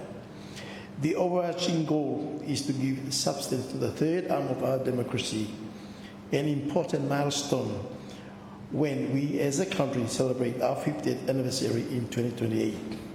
Additionally, on a daily basis and in leading up to this, the realization of the National Judiciary mission, which is to have an independent, impartial judiciary with administrative and financial autonomy to deliver justice effectively, efficiently, and locally. Mr. Speaker, sir, on establishing legal partnership, also a GNAT policy priority, my ministry and agencies have signed historic MOUs with Vanuatu, Fiji, and Papua New Guinea, and the Pacific Islands Legal Information Institute in 2024 and 2025. These agreements enable exchanges, secondments, and capacity building funded by Australia. The Public Solicitor's Office has already hosted the first Melanesian Public Solicitor's Office dialogue in Honiara, as well as the Law Reform Commission, and benefited from council exchanges with Papua New Guinea and Fiji. Similarly, the DPP has signed MOUs with PNG and Fiji in 2025, and a Law Reform Commission with Fiji in 2025 as well, and Vanuatu. Specific settlement of councils will be held in first quarter of 2026. Mr. Speaker, sir, as alluded in my remarks at the beginning of this parliamentary session, we are not working in isolation from regional legal leadership. In 2026, Solomon Islands will lead regional collaboration through the Malaysian Ministers of Justice Dialogue, building a successful bilateral engagement with Fiji, Papua New Guinea, and Vanuatu. Since last year, 2024, and this year, the dialogue is confirmed for early February 2026 in Nadi, Fiji. It will be held on the margin of the Commonwealth Ministers of Justice meeting in Nadi, confirmed for 9 to 13 February 2026. The MSG dialogue will be the first of a kind for MSG Justice and National Judiciary collaboration through sharing expertise, strengthening judicial system, and promote legal twinning across Melanesia. Mr. Speaker, say in 2026, our other GNAT policy outcomes that we will progress from excellent progresses this year include, in 2026 to 2027, there are specific 5 projects that include a new national IP policy and copyright reforms for the Registrar General's Office. Compulsory legal education, the draft policy and curriculum course outline are being completed in 2025. The finalization of Justice Sector Strategic Framework 2025 to 2035, it will be launched after Cabinet approval in the first quarter of 2026, and upgrading the Justice Information Management System in collaboration with Ministry of Police and Ministry of Finance. On this, its use in Solomon Islands has attracted other Pacific Island countries currently seeking our approval for its use in their region. The latest is Fiji, which has resulted in the visit of the Fiji Minister of Justice last month to Honiara. And finally, the infrastructure development to meet the growing needs of my ministry. Mr. Speaker, before closing, in 2026, my ministry and the National Judiciary will initiate a challenging project as that of a new High Court and a justice ground for legal agencies. We will dare to do these not because they are easy, but because they are hard, but left unprioritized since 1978. And we will dare to pursue these with God's help to be unveiled during the 50th anniversary of the country in July 2028. This is being optimistic, but with the political will, we are confident to achieve this milestone. Mr. Speaker, to this end, I am deeply grateful to the Prime Minister and Unit Government for supporting a 400% increase for infrastructure in 2026. And I am confident that my ministry staff and the staff of the technical people of the MID ministry will deliver with resources given to us in 2026. Mr. Speaker, while challenges remain, I believe they can be transformed into solutions through innovation, partnership, and collaboration. With these resources provided by government and the support of our partners, I am confident that the future of justice in Solomon Islands is bright. As the good book reminds us, if you can believe, all things are possible to him who believes. That's a quote from Mark 9, verse 23, prayer 2. Finally, as Minister responsible for justice and legal affairs, I reaffirm our mission is to provide vibrant, robust, sustainable justice services for the people of Solomon Islands.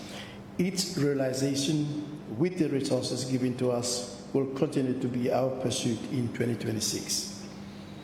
In light of the blessed season of Christmas that we'll celebrate this month, I wish to extend the blessings of Christmas to the Honourable Governor General and his family, the Prime Minister and family, your good self and family, and the staff of the National Parliament for your hard work as well to achieve the proceedings of this House. And the Honourable colleagues of this House, to the Chief Justice and the staff of the National Judiciary and those of my ministry and our legal agencies, to our good public servants and teachers, police, and I extend my Christmas greetings to you all, and I hope you have a Merry Christmas and look forward to a prosperous New Year 2026. And to my good people of North Bella, chiefs, elders, people of North Bella, I extend my Christmas greetings and New Year's greetings to you as well, as you have a good festive season. And I wish us all a prosperous New Year 2026 as we come back and celebrate or carry on with our parliamentary duties. God bless our Solomon Islands from shore to shore. Thank you, Mr. Speaker, and I support the motion. Thank you, Honourable Member for North Vella. Let me give the floor to the Minister for Planning and Aid Coordination. Thank you. Thank you, Mr. Speaker, for giving me the opportunity.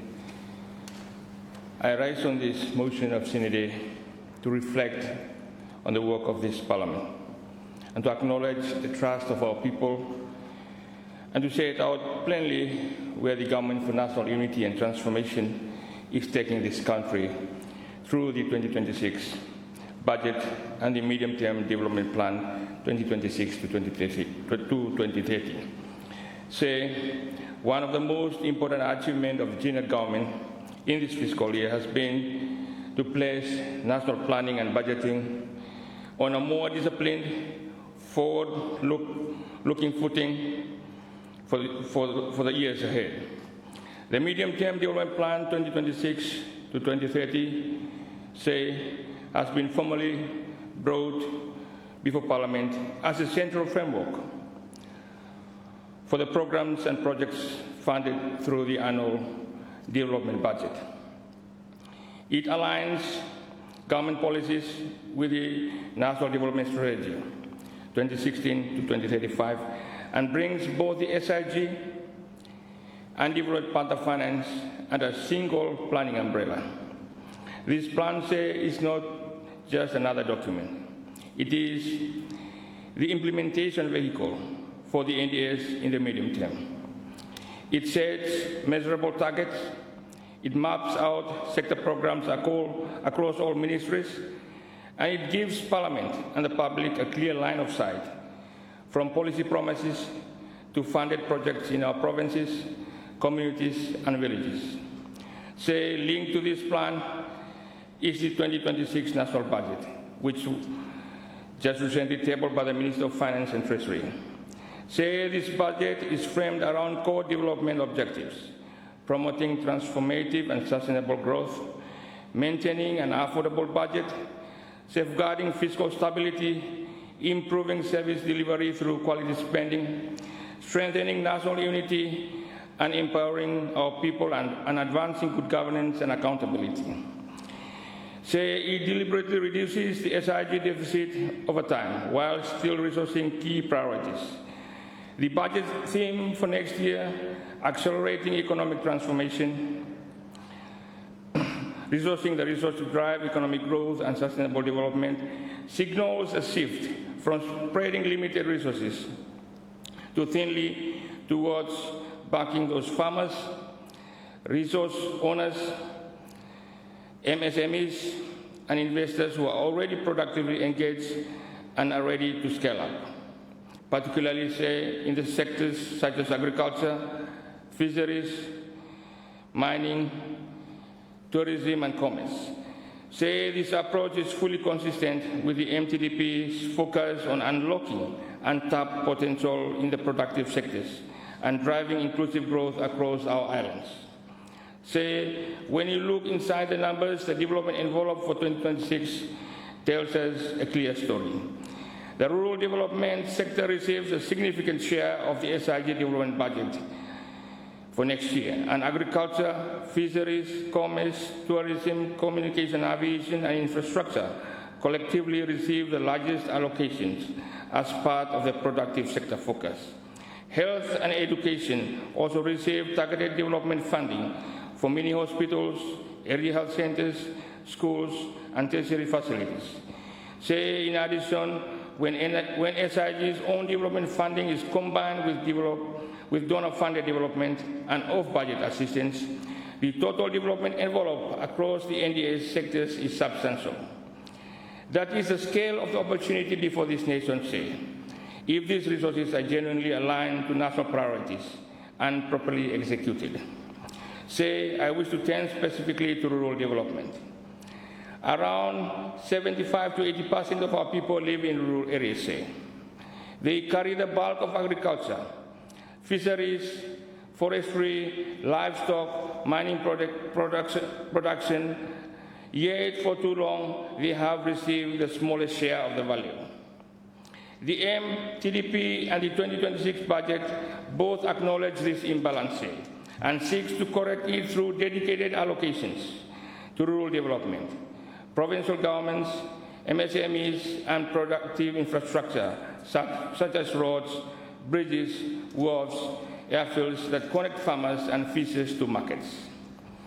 In this context, the support to rural development through SEMA, DBSI, Bina Harbour, downstream timber processing, tourism development, and renewable energy and north-side projects. They are the central pillars of GNAT's economic transformation agenda and moving this country from narrow extractive growth to broader, more inclusive and resilient growth. Rural communities will see benefits here. These projects have the capability to contribute materially to economic growth and to help lift this country beyond the projected 2.5% GDP growth path in the short to medium term. Say this is exactly what the National Development Strategy investigates under its objectives on sustained and inclusive economic growth and poverty alleviation across the whole of Solomon Islands, with benefits more distributed across this nation. It is also what the MTDP expects from key ministries when it speaks about expanding value-added industries, increasing rural employment, and ensuring that rural Solomon Islanders gain access to improved services and livelihood opportunities. The broader economic context remains challenging. Global growth is modest. Domestically, growth projections for Solomon Islands remain around the mid 2% range in the near term, held back by external shocks, higher costs, and a continuing decline in logging output as forests are depleted and major operators are withdrawing. That logging decline will continue to hit exports and revenue. The message is blunt, without diversification and structural transformation, long-term growth will remain stuck below what is needed to absorb the young population of this nation and improve living standards. The MTDP and the 2026 budget respond to this by deliberately shifting emphasis towards agriculture, fisheries, tourism, and mining, backed by enabling infrastructure and human capital. As the Minister for National Planning and Development Coordination, it is also important for me to speak plainly to the development partners. This country is grateful, deeply grateful, for the financial and technical support that has come over many years. Development partners' assistance has been a major share of total development financing for this country. However, the MTDP and the aid management and development cooperation policy are clear. The era of fragmented, donor-driven projects that sit outside national system must come to an end. Off-budget funding has grown sharply, and is often disbursed directly to implementing agencies outside the SIG approval process. That may suit development partners' internal strategies, but it weakens national ownership, makes it harder to track impacts across the NDA sectors, and can lead to duplication and imbalances between overfunded and neglected areas. So, Mr. Speaker, in closing, I thank all development partners for their continued engagement, and at the same time, issue a respectful but firm appeal from 2026 onward, align your support with the MTDP 2026 to 2030 and the NDAs 2016 to 2035, unless we stand alone strategic interests. Work more closely with the central agencies, including the Ministry of National Planning, the Ministry of Finance, to reduce off-budget fragmentation, to consolidate reporting, and to ensure that every dollar of external assistance reinforces than bypasses national priorities and systems. Let me also place on record my appreciation to the officials of the Ministry of National Planning and Development Coordination, my ministry, the Ministry of Finance and Treasury, other line ministries, provincial governments, and all agencies that contributed to the preparation of the MTDP and the 2026 budget. The work has been demanding, but it has put in place a more credible medium-term framework for this Parliament and future parliaments to build on. I also wish to extend through you my warm thanks and seasonal greetings to my good people of Gaubuotu. Their patience, advice, and honest feedback throughout this year have grounded my work in this House.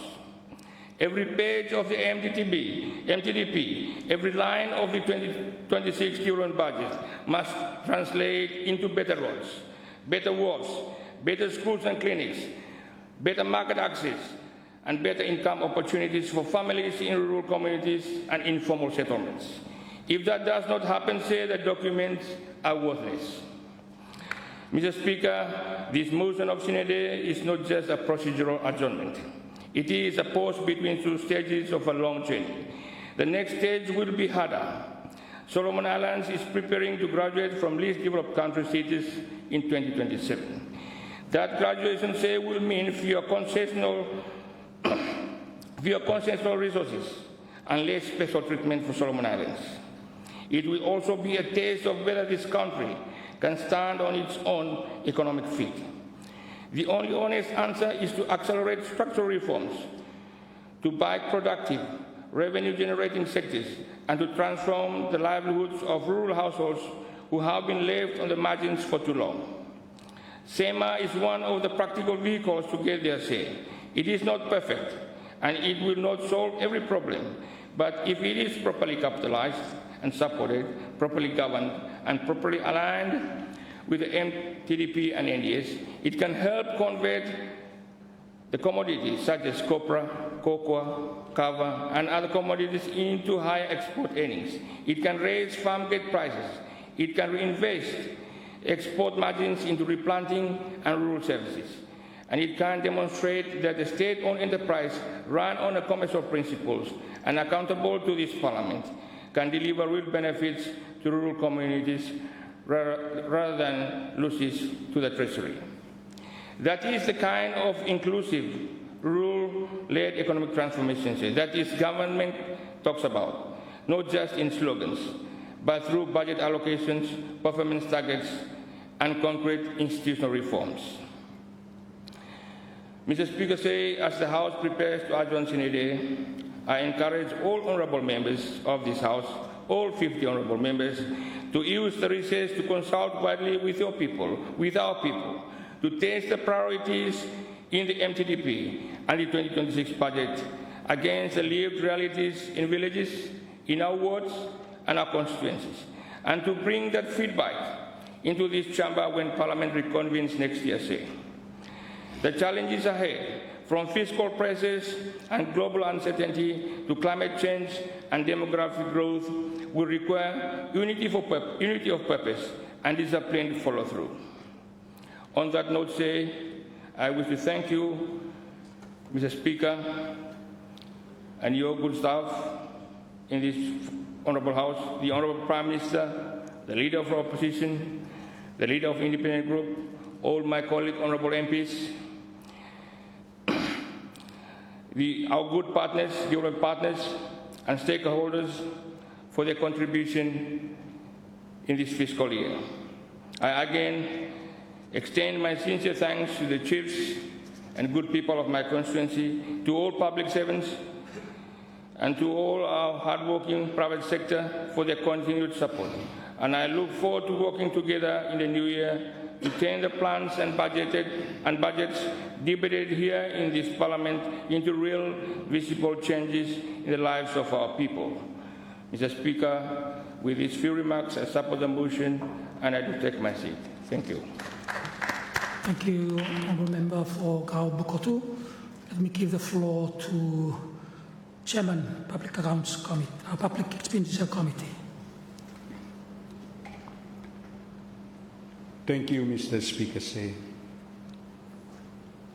Honourable Speaker, Honourable Prime Minister, Honourable Ministers, Honourable Members of Parliament, my good people of East Central Guadalcanal constituency, and my good citizens of Solomon Islands. Honourable Speaker, as we come to the end of the parliamentary year, it is important to reflect on the work we have undertaken together, our debates, our collective decisions, and our ongoing effort to strengthen governance, improve service delivery, and uphold the trust placed in us by our people. I acknowledge the dedication of civil servants, health workers, teachers, farmers, security personnel, public officers, and technical staffs who have continued to serve our nation faithfully. Despite the economic and social pressures facing families across the country. Mr. Speaker, I also wish to thank you for having the trust and for appointing me as the chairman of the Public Expenditure Committee. Sir, this year indeed it was a very challenging year for the Public Expenditure Committee. Some of the challenges we were faced with the issue of quorum during committee meetings, lateness to meetings, and budget constraints. The committee often operates with limited financial resources, which affects its ability to carry out thorough investigations. Lack of funds restricts the hiring of expert consultants, training members and staff, and accessing modern data analysis tools. As a result, the committee may be forced to prioritize only a few cases, even when many audit issues need examination. However, Mr. Speaker, Mr. Speaker, as you are aware, the Public Expenditure Committee is mandated under Standing Order 718 generally to review budget expenditure and make such observation on recommendation arising from the committee's deliberations. In accordance with its mandate, the committee resolved on the 24th February 2025 to conduct budget reviews for the year 2025 as well as for the third and fourth quarter of 2024, Mr. Speaker said. The inquiry is ongoing at the moment. The committee has already held its hearings with the officials of the Ministry of Education and Human Resources Development and will continue with other ministries next year. The inquiry will ensure transparency and accountability in managing of public funds. This is particularly important for the Solomon Islands, as the country needs to know how budget allocations are being spent to guarantee that public resources are used effectively for the benefit of its citizens. Parliamentary committee activities are always faced with budget constraints in implementing and exercising the oversight roles. Mr. Speaker, this has been a recurring issue to carry out most of the committee activities. I recommend that Parliament be allocated sufficient financial resources as well as human resources in order for it to effectively carry out its oversight role. Parliament's oversight role is paramount throughout the life of Parliament. Mr. Speaker, I also wish to sincerely acknowledge the Office of the Clerk and your staff for the support rendered towards the work of the committees. Your professionalism and dedication ensure the effective function of this Honourable House. Mr. Speaker, I wish to acknowledge the ongoing support provided through government funding, as well as the valuable contributions of our donor partners, whose continued commitment strengthens our development efforts across the constituency. I further extend our appreciation to all other donor partners who may not have been mentioned by name today, but those support remains invaluable to the progress of our communities. On behalf of my constituency, I wish to express our sincere gratitude to the government of People's Republic of China for funding 3 machines to support the needs of our communities. This contribution is more than just equipment. It's a symbol of partnership, friendship, and shared commitment to improving the lives of our people. These machines will make significant contribution to advancing our development initiatives and improving the delivery of essential services, including the maintenance and constructions of roads within East Central Guadalcanal constituency. Although developments in our constituency may not always receive media coverage, or media, Facebook, and also important progress is being made on the ground. I wish to acknowledge and sincerely thank everyone who has been involved in these initiatives, whose dedication and efforts continue to improve the lives of our people. As we bring this session to a close, I wish to express my sincere and heartfelt gratitude to the people of East Central Guadalcanal for your patience and understanding during the period in which the RCDF has not been made available. Your resilience, perseverance, and continued support are deeply appreciated and stand as a profound source of motivation for us as we work to deliver the service and development you deserve. I also wish to convey my sincere and heartfelt thanks to all the people of this great nation, Solomon Islands. To every citizen, your dedication, your hard work, and your unwavering spirit contribute to the growth, unity, and prosperity of our nation. Your efforts are recognized, valued, and deeply cherished. Honorable Speaker, our nation continues to face major national challenges, low service delivery, uneven development pressures on urban centers, and persistent inequalities between urban and rural communities. Rural areas remain the backbone of our economy, yet often the least supported.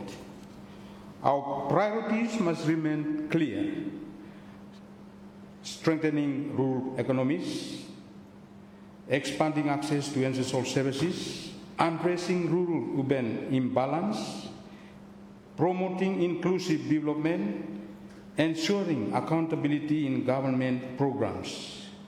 These national issues affect every sector: health, education, infrastructure, agriculture, fisheries, and local entrepreneurship. Honorable Speaker, our rural communities sustain our nation.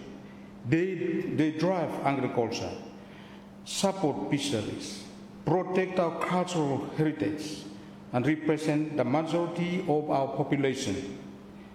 Really, national progress will only happen when the daily realities of farmers, market vendors, fishermen, youth, women, and village-based entrepreneurs are improved. Some key areas requiring continued focus included improved roads, bridges, works, and inter-island connectivity, reliable electricity, water supply, and communication system, stronger market linkage and support for small businesses, access to digital technology for information, banking, education, and innovation, support for value-added industries to boost local incomes. These are essential foundations for empowering communities and driving long-term development. To ensure meaningful progress, government support must continue and be strengthened in the following areas: infrastructure development in the provinces. We talk about every time, every provinces need infrastructure development.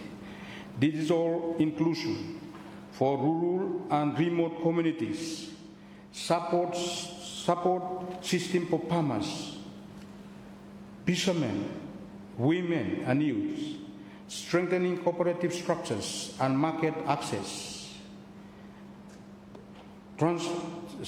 transparent implementation of community development programs, strong monitoring, coordination, and accountability across ministries. Implementation, monitoring, and accountability remain essential if national initiatives are to deliver real improvements on the ground. Mr. Speaker said, the people of East Central Guadalcanal remain hardworking, resilient, and committed to contribute to national development. Their priorities continue to align with national themes: improve roads, market access, economic support for households, community development, and better access to key services.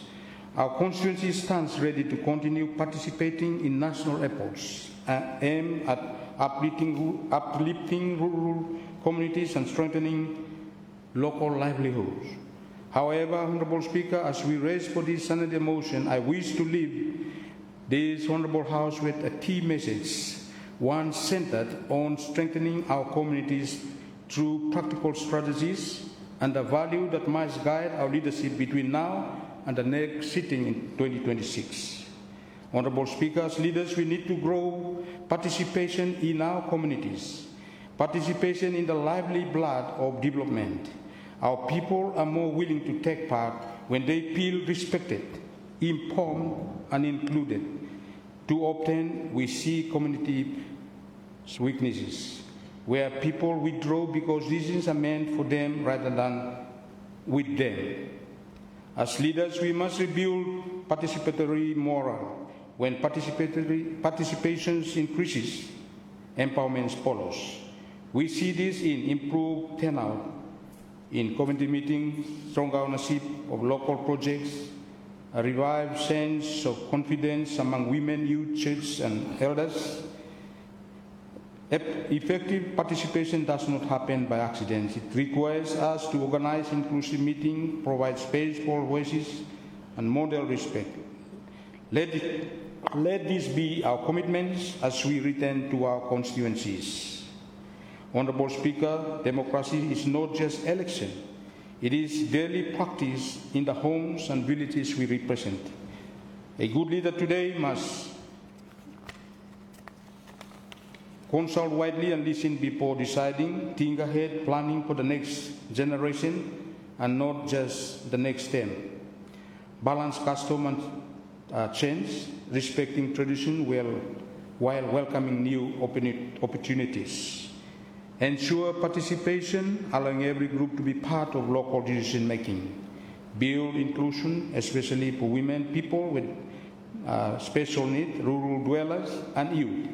It is our duty to embed these democratic values where they matter most in the community. Honourable Speaker, fairness and equity must be cornerstones of our work as leaders. Communities thrive when their needs are clearly identified, prioritized transparently, and raised with balanced and strength-based approach. Using proper needs analysis and drawing community strengths allows us to design actions that maximize impact. As MPs, we must strengthen how we conduct consultation, conflict management, organizing community groups, advocacy and direct actions, negotiating with authorities, planning and managing local development projects. Empowered communities do not wait for government alone. They take initiative. Our role as MPs to create an enable environment, provide training links, and help them build confidence. Honourable Speaker, at the heart of everything are values. No project can last if it is not grounded in respect, transparency, participation, inclusiveness, fairness, cooperation, service to others. These values guide all 6 strategies of community building. They ensure that our constituency grow not only in infrastructure, but also in unity, leadership and social stability.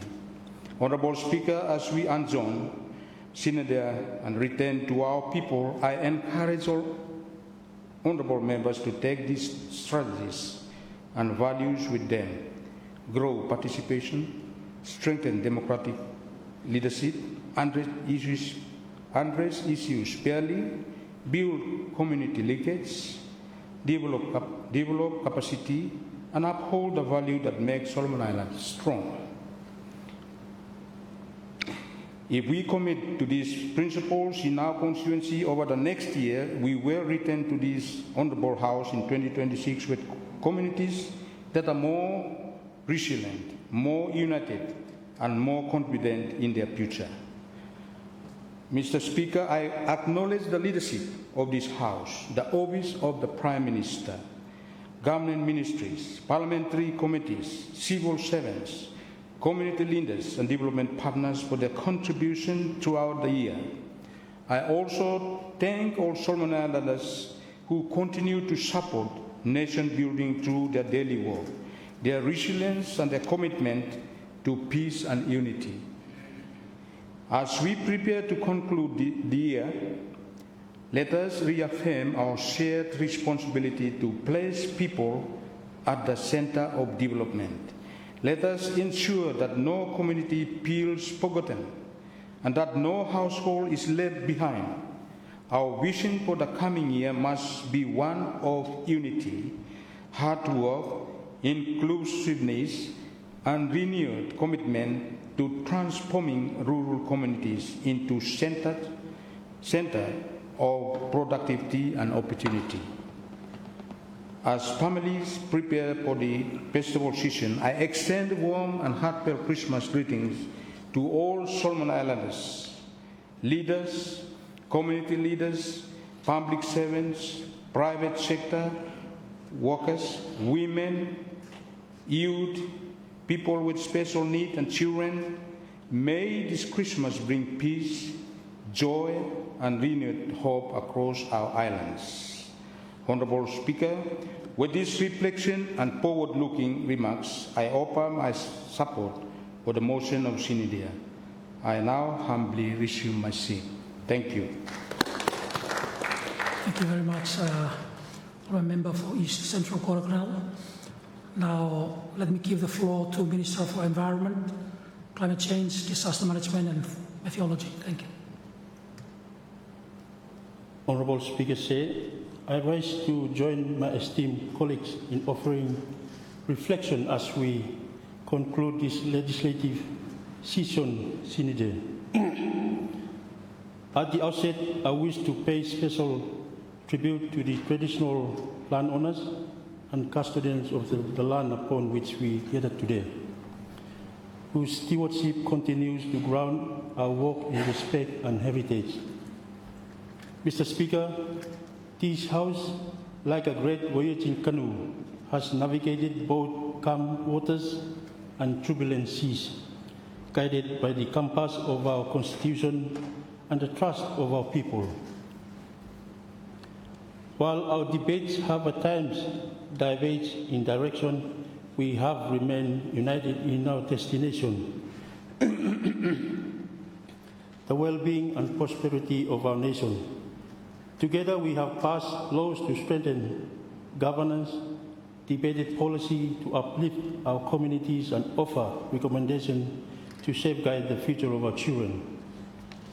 Mr. Speaker, allow me to commend your leadership, which has kept our canoe balanced and ensured that every voice, whether from government, independents, or the opposition, has been heard with order and respect. Your patience, attentiveness, and wisdom have ensured that this legislative arm functions smoothly and effectively. I also extend my sincere gratitude to the clerk, parliamentarian staff, and all who have worked quietly behind the scenes, whose dedication enables the work of this House to proceed with dignity and purpose. Mr. Speaker, although my tenure as a minister only commenced in July of this year, I am pleased to report that the ministry has advanced a number of key programs and projects that directly support the Government of National Unity and Transformation policy priorities for 2025. These include initiatives in environment protection, sustainable resources management, climate change adaptation and resilience, disaster risk management, and the provision of 24/7 early warning services. Mr. Speaker, building on this foundation, I am provided to highlight several milestones achieved in 2025. We commend dialogue on a loss and damage policy and investment strategy to ensure Solomon Islands to access the International Loss and Damage Fund. We also launched work towards the Country First National Adaptation Plan, expanded protected areas with landowners under the Protected Areas legislation, initiated construction of disaster warehouse in Honiara and Auki, and made significant progress on the country first weather radar.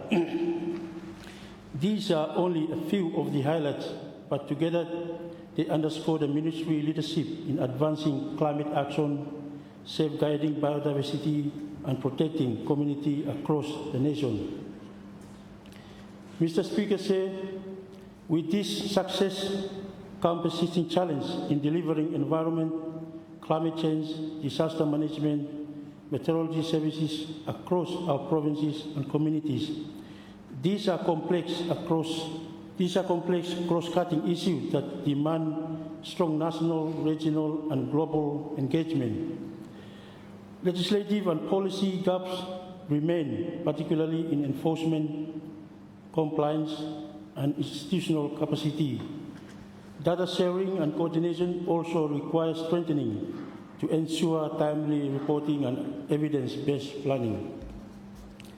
Mr. Speaker, despite these challenges, my ministry has demonstrated adaptability and innovation, supported by a strong partnership with the ministry, with line ministry, provincial governments, NGOs, CSOs, churches, the private sector, and our bilateral and multilateral partners.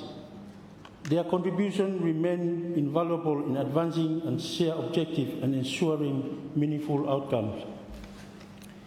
Mr. Speaker, as we cast our vision forward to 2026, I reaffirm my ministry commitment to stewarding the resources entrusted to us and delivering clear, practical results for our people. Legislative reforms will be central to this effort. Work has already commenced on the Environment Bill to update the Environment Act 1998, alongside amendment to the Meteorology Act, a review of the National Disaster Council Act, and the introduction of Climate Change Bill. Together, this reform will provide the legal foundation to safeguard our environment, strengthen resilience, and align domestic action with international commitment. We will also expand our provincial presence, elevating visibility and outreach on environmental, climate change, disaster management, and meteorology information. This will ensure communities are engaged in policy progress and decision-making, while improved coordination with provincial government and partners will maximize resources and avoid duplication. Let me turn to my constituency. Malaita Outer Islands constituency context, Mr. Speaker, beyond my responsibility as Minister, I am deeply honored to serve as a Member of Parliament for the people of Malaita Outer Islands constituency. Our nation is defined not only by its island, but the story, kinship, and faith that bind us together. Each atoll, reef, and ocean space carries the legacy of our culture and resilience, providing sustenance and identity that inspire hope for the future. Yet the same ocean that sustains us now confront us with new challenges. Each changing tide exposes the vulnerability of our communities, where access to health care, transportation, and communication is often uncertain. Climate change is not distant or abstract. It is live daily in the struggle of our people. These realities call upon us to act with urgency, compassion, and foresight to protect our communities and secure a future worth of our children. I therefore pledge to continue working with our government to ensure essential services reach our people, strengthening resilience and securing a bright future for the children of Malaita Outer Island. I express my deepest gratitude to my good people of Malaita Outer Island for your patience in times of hardship, your unwavering support in our collective journey, and most importantly, your prayers that sustain us. It is your strength, faith, and unity that inspire me to serve with dedication. Mr. Speaker, in closing, I reaffirm my commitment to work diligently for the development and prosperity of our constituency and for the Solomon Islands as a whole. To my fellow honourable members, I say this as we return to our islands or constituency, let us walk once more along the shore of our village, sit beneath the shade of coconut trees and listen to the story, concern, and hopes of our people. Leadership is not only spoken in this chamber, but lived daily in service to our communities and constituencies. Mr. Speaker, the journey ahead will demand unity as our forebearers once paddled together to reach safe harbors. We must face the challenges of economic recovery, sustainable development, climate change, and service delivery with the same spirit of Wantok, our Lotu faith, and respect that has bound our people together over generations. May we return next year renewed in strength, vision, and resolve in continue building our nation that is inclusive, resilient, safe, and prosperous for all. To my people, to my good people of Malaita Out Island constituency, I would like to wish you a Merry Christmas filled with peace, joy, and hope.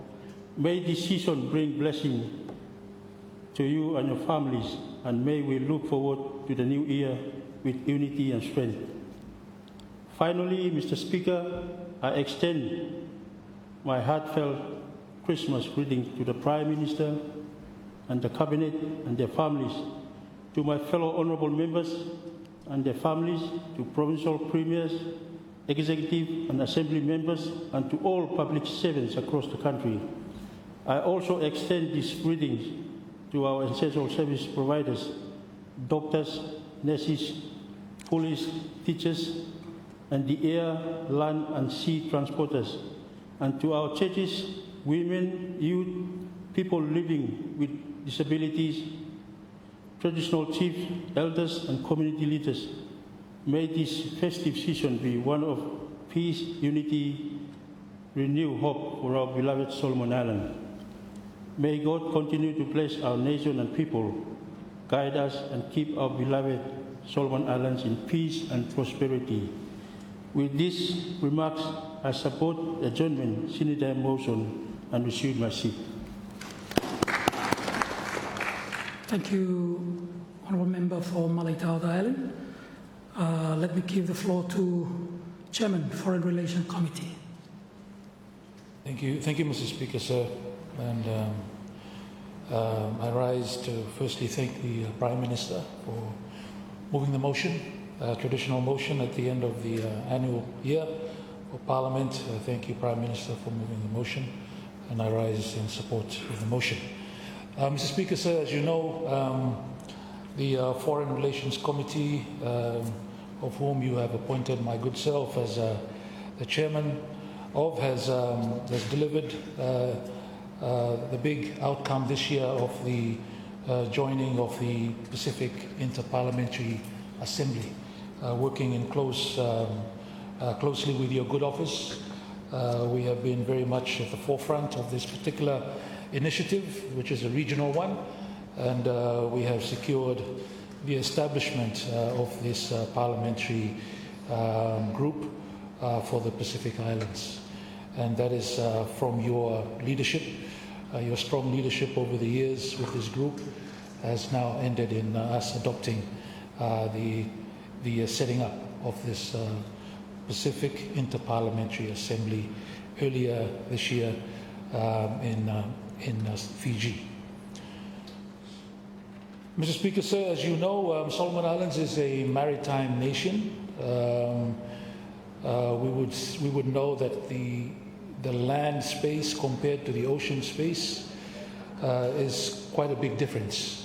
Mr. Speaker, sir, they say 28,000 square kilometer is land and 1.6 million square kilometer is ocean. Therefore, we are rightly a maritime nation.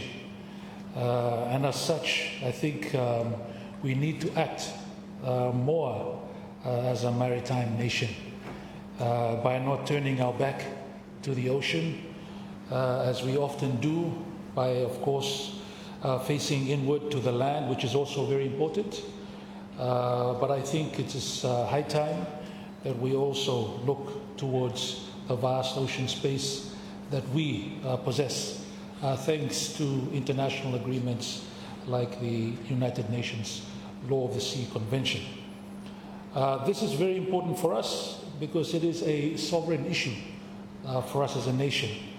It is not only a matter of space of the ocean, but it directly impacts our sovereignty. As you know, Mr. Speaker, we have borders, maritime border with 5 other countries in the Pacific region, our neighbors, including Vanuatu, Papua New Guinea, Fiji, Australia, and France via New Caledonia. So all our borders, as you know, Mr. Speaker, are maritime borders. So that is something that pretty much defines us as a nation. Therefore, the security of that space becomes of vital interest to us, Mr. Speaker, sir.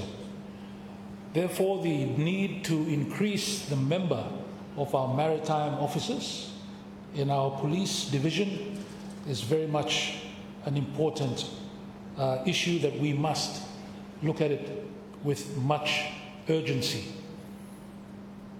I think if we are honest to ourselves, with ourselves, we will know that the number of our officers that are maritime officers are perhaps less than 70 out of our police department.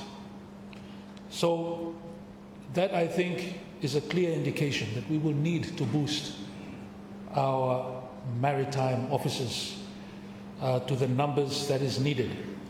Of course, this also comes with equipment. It comes with infrastructure that is needed so that they can carry out their duties in protecting this sovereign space of ours and the space that we have sovereign rights over to the fullest effect and to the fullest of their capacity. This is very much an important part of our nation's makeup, and I think the time has come for us to involve and increase the number of our maritime officers. And the use of technology in this particular space, I think, is going to be one that will benefit us greatly. We know that there are satellites, but we also know that there are drones.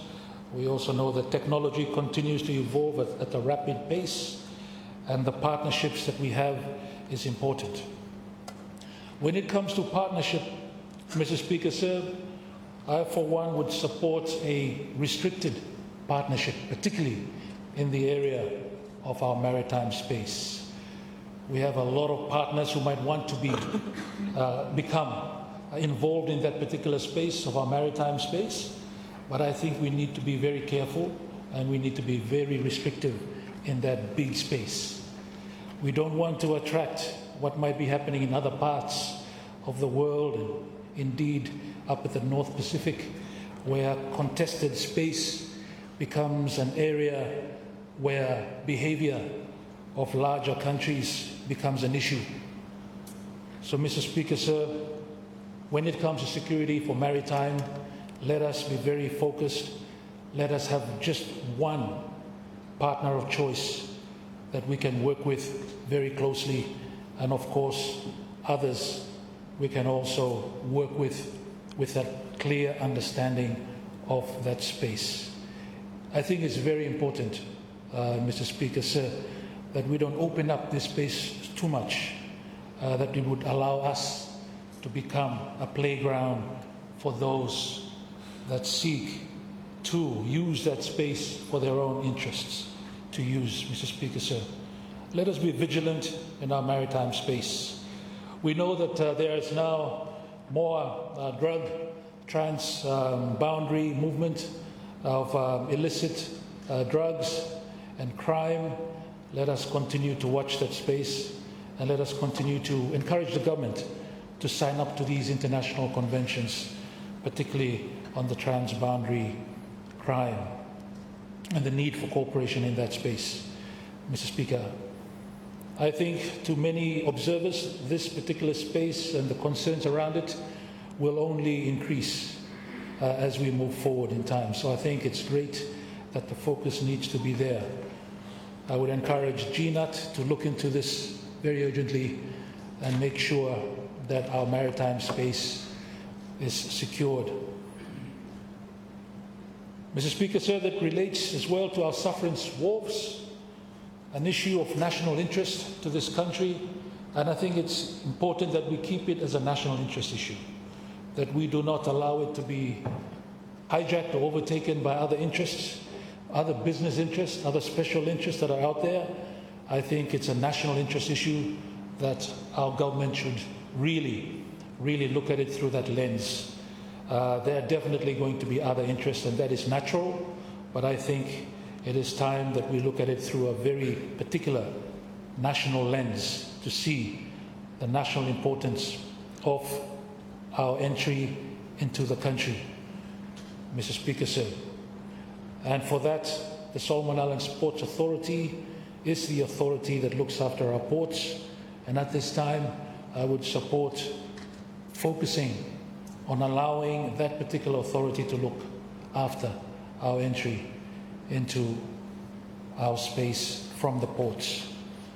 Mr. Speaker, sir, they have all the facility they need, and I understand they will be increasing their capacity again in the near future, especially here in Honiara, but also out in Noro. Mr. Speaker, sir, we know that Solomon Islands is structurally handicapped. We are structurally handicapped. That is to say that even if we meet all our targets that have been set for us, or we have been setting ourselves, we might fall short just because of our inherent makeup. We are archipelagic in nature, geographically, and we are fragmented. And these are challenges that other countries don't necessarily face. So we will be structurally handicapped moving forward. We might be meeting all our goals, but in the end, we might still be limited. Our narrow resource base is still there. Our small size doesn't allow us to benefit from economies of scale. We are a small but very open economy that is subject to shocks, external shocks. So, Mr. Speaker, knowing those challenges that we face, I think it's the basis for us to look forward in terms of what are our fundamental policies that we need to look at in order to move forward with confidence, Mr. Speaker, sir.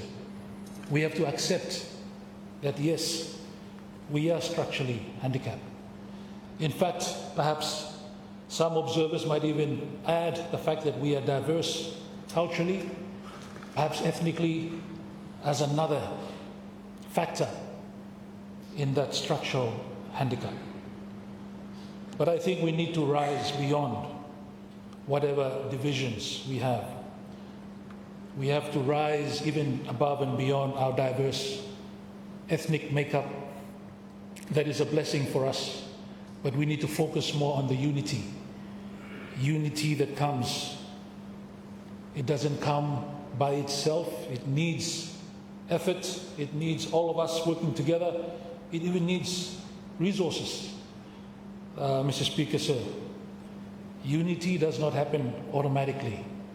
We will need to spend, we will need to invest in this unity to bring us together. And that is going to be our challenge moving forward. And that should be the lens as well that we are looking at, even through the decentralization approaches or that process that is coming. We need to look at it with that broader lens of national unity is so important. Something that we're even struggling now, going towards 50 years, to struggle to find what our national identity is. That is something that the government of the day would have to shoulder moving forward. And this work will never stop. Mr. Speaker, so I've said it on this floor. The work on uniting our country will never stop. It will continue. It will continue, and we will hand it on to the next generation, and they will hand it on to the next generation. That is very important for us not to forget. And it involves investment, Mr. Speaker, sir. But if we understand our structural handicap, I think it will allow us to plan and move ahead with or despite those handicaps. We know that climate change will be impacting all countries around the world. All countries will not be exempt from the impacts of climate change, including the adverse impacts of climate change. But it is in the response to that we will differ. We will be different. The countries that have the resources and the capabilities can perhaps respond to this challenge much more easier than those of us who are already struggling to respond to another added challenge. When we accept what we are, I think that sets us on a good path to move forward with confidence, with clear policy guidelines, clear directions in terms of what we need to do, not what we want to do, what we need to do, Mr. Speaker, in order to move forward as a nation for our future generation of our beloved Solomon Islands. Mr. Speaker, sir, on the CDF Act, we are in the early days, teething perhaps process of that particular implementation of this law. But I'm starting to feel, Mr. Speaker, sir, that perhaps it's time for some amendments already. That perhaps you might want to look, the government, GNAT, might want to look at amending already some of the issues that perhaps is not teething, but is perhaps structural, that we might want to address already quite early, moving forward, to allow it to be implemented more effectively, Mr. Speaker, sir. There might be a few there, and I'm sure colleagues around the room, through their own experiences, would bring in also why perhaps we might already need some amendments to come in.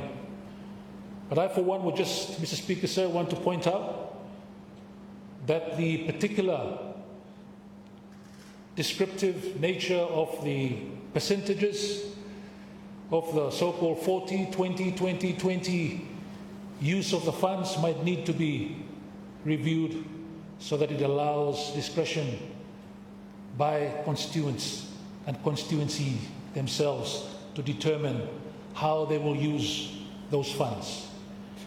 Mr. Speaker, sir, we know that all constituencies are different.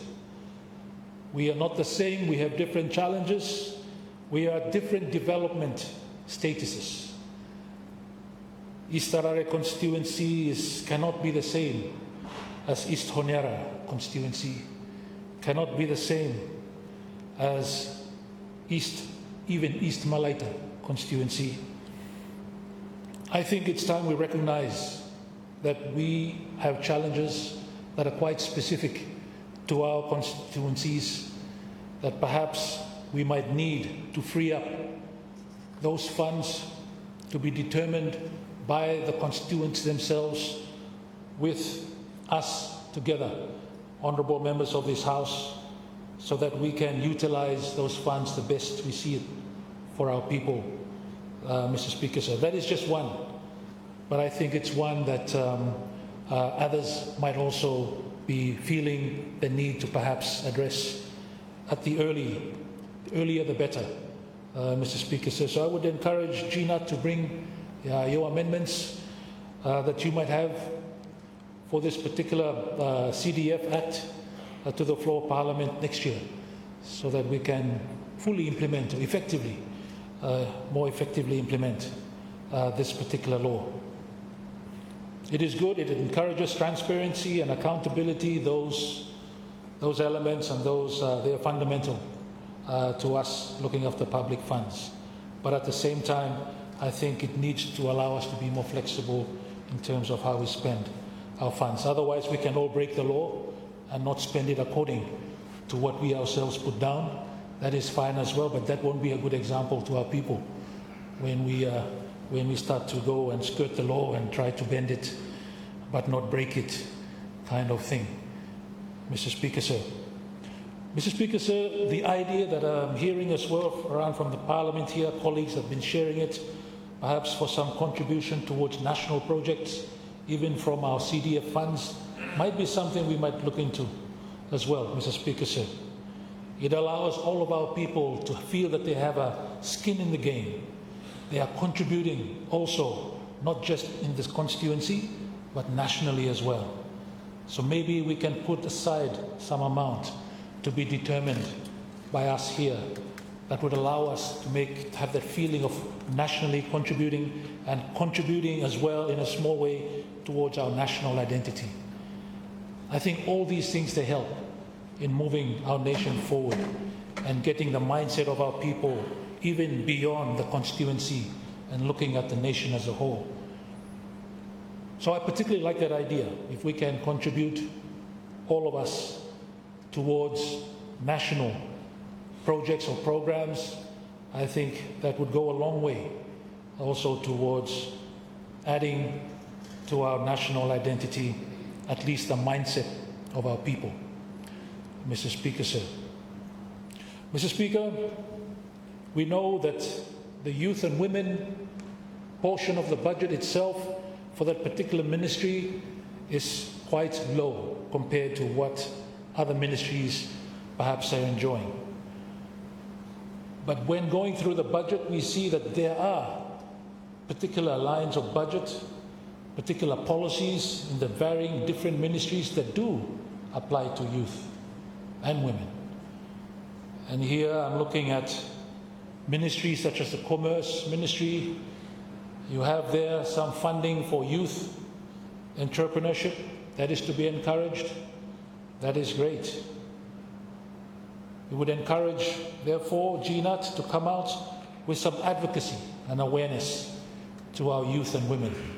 Perhaps in some advocacy booklet or something that outline the other opportunities there for our youth in the budget, not necessarily just under the youth ministry or the women, but across the budget, a whole of budget approach.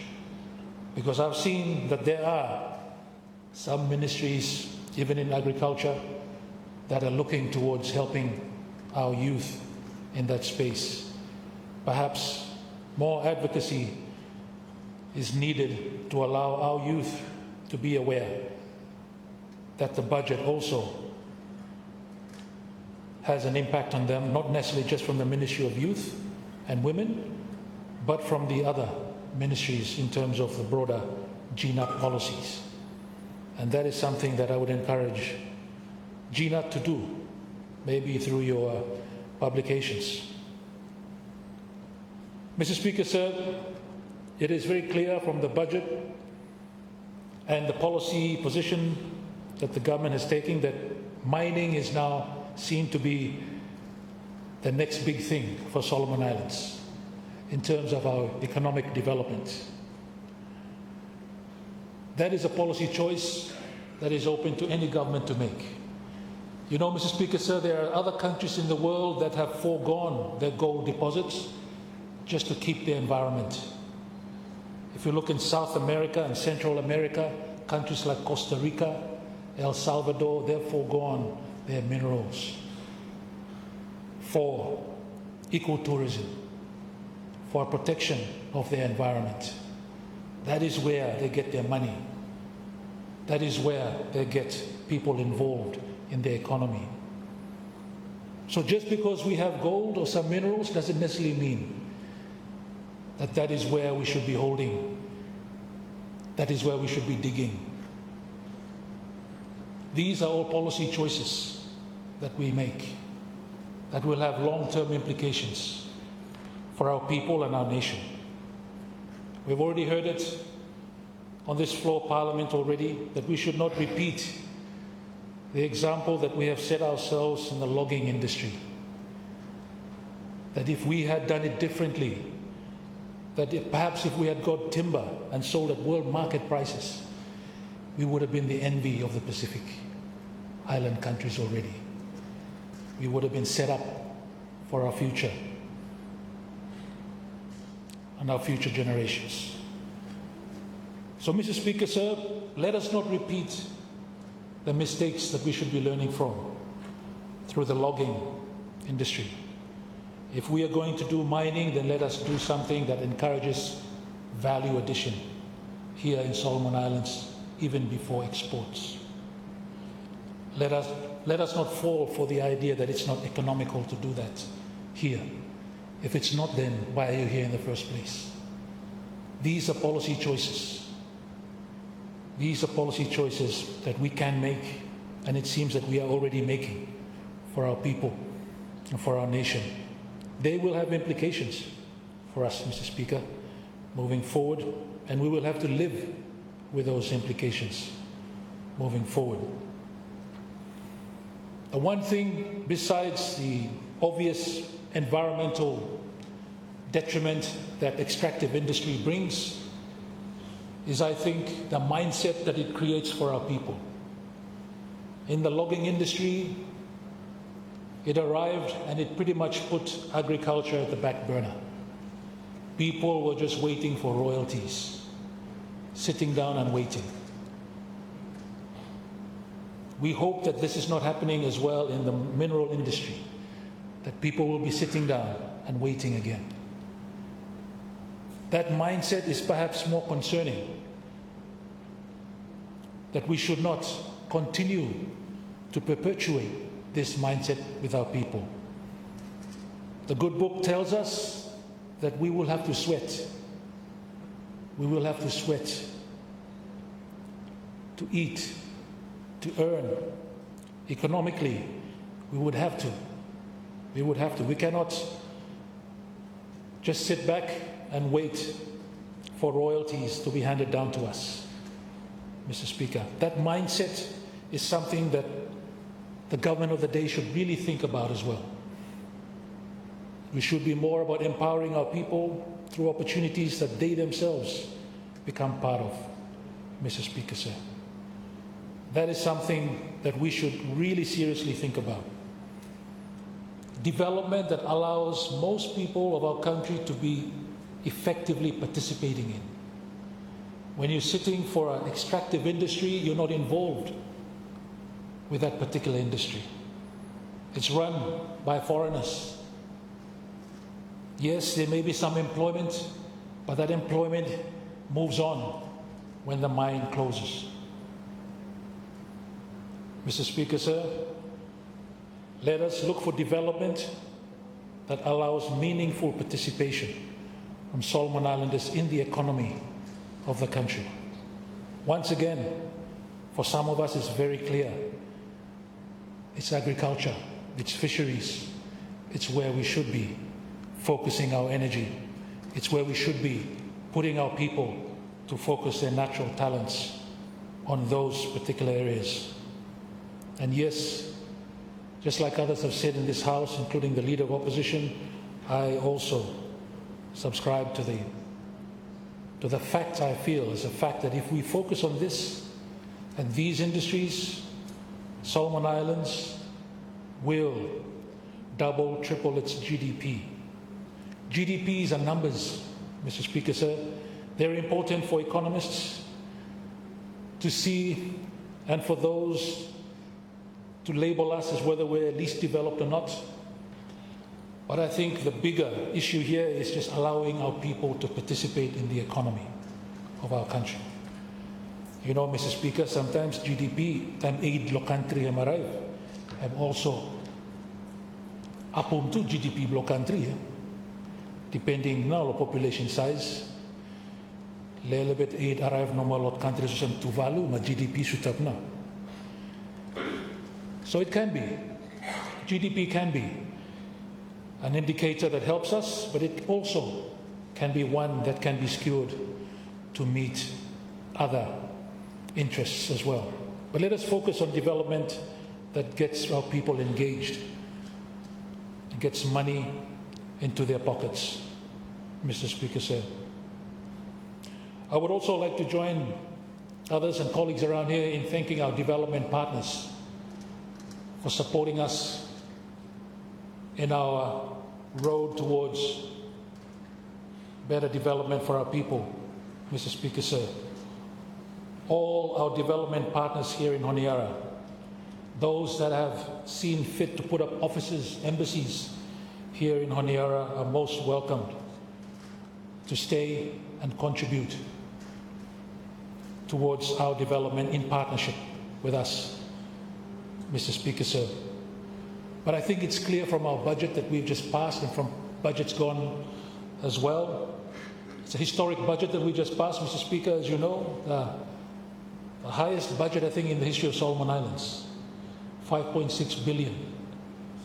When I started in the last house, it was going up to 4 billion, or just about 4 billion. Now we're going 1.6 billion more, just over one house. Mr. Speaker, sir, we find that in the budget, their budgetary support only comes from only a small number of our development partners. It is clear that there are other development partners that budget support is not part of their policy. It is not part of their policy that we cannot get water from stone. But we already know who has been contributing in budgetary support to support the budget of the government. Mr. Speaker, sir, there are other partners of ours that can give us concessional loans, but they will never give us budgetary support. Mr. Speaker, sir, we know that there is differences within our partners. Many of our partners here are members of the OECD, the most developed countries, that they are duty-bound and obligation-bound to provide countries like us, LDCs, support. And that is their own rules that they have made for themselves, Mr. Speaker, sir. But then there are other partners here that are not members of OECD. They do not go by OECD rules. They go by their own rules. And we cannot expect them to deliver on budgetary support. When it comes to budgetary support, sir, Mr. Speaker, sir, there's ways to get more support. I see this budget and I see a lot that we can do already in this space with more budgetary support. That is something that we know we can do even now. GNAT, you can do this. The power is in your hands. You know that we need resources to get the things done, and for some time we will still need budgetary support, Mr. Speaker, sir. We will continue to need budgetary support. Even after we graduate from LDC, if that is the wish of the government, we will continue to need budgetary support until we triple, quadruple, 5 times our GDP. Even better, 10 times now. There now. We can start thinking about, oh, support Blival, I'm all right. We can go with this under our own steam. But as it is, and for the foreseeable future, we will need budgetary support. And the way to get more budgetary support is already there, Mr. Speaker, sir. GNAT is fully aware of how to do this. It is a moral duty of any government to ensure that its policies are implemented effectively and that the population benefits from delivery of service.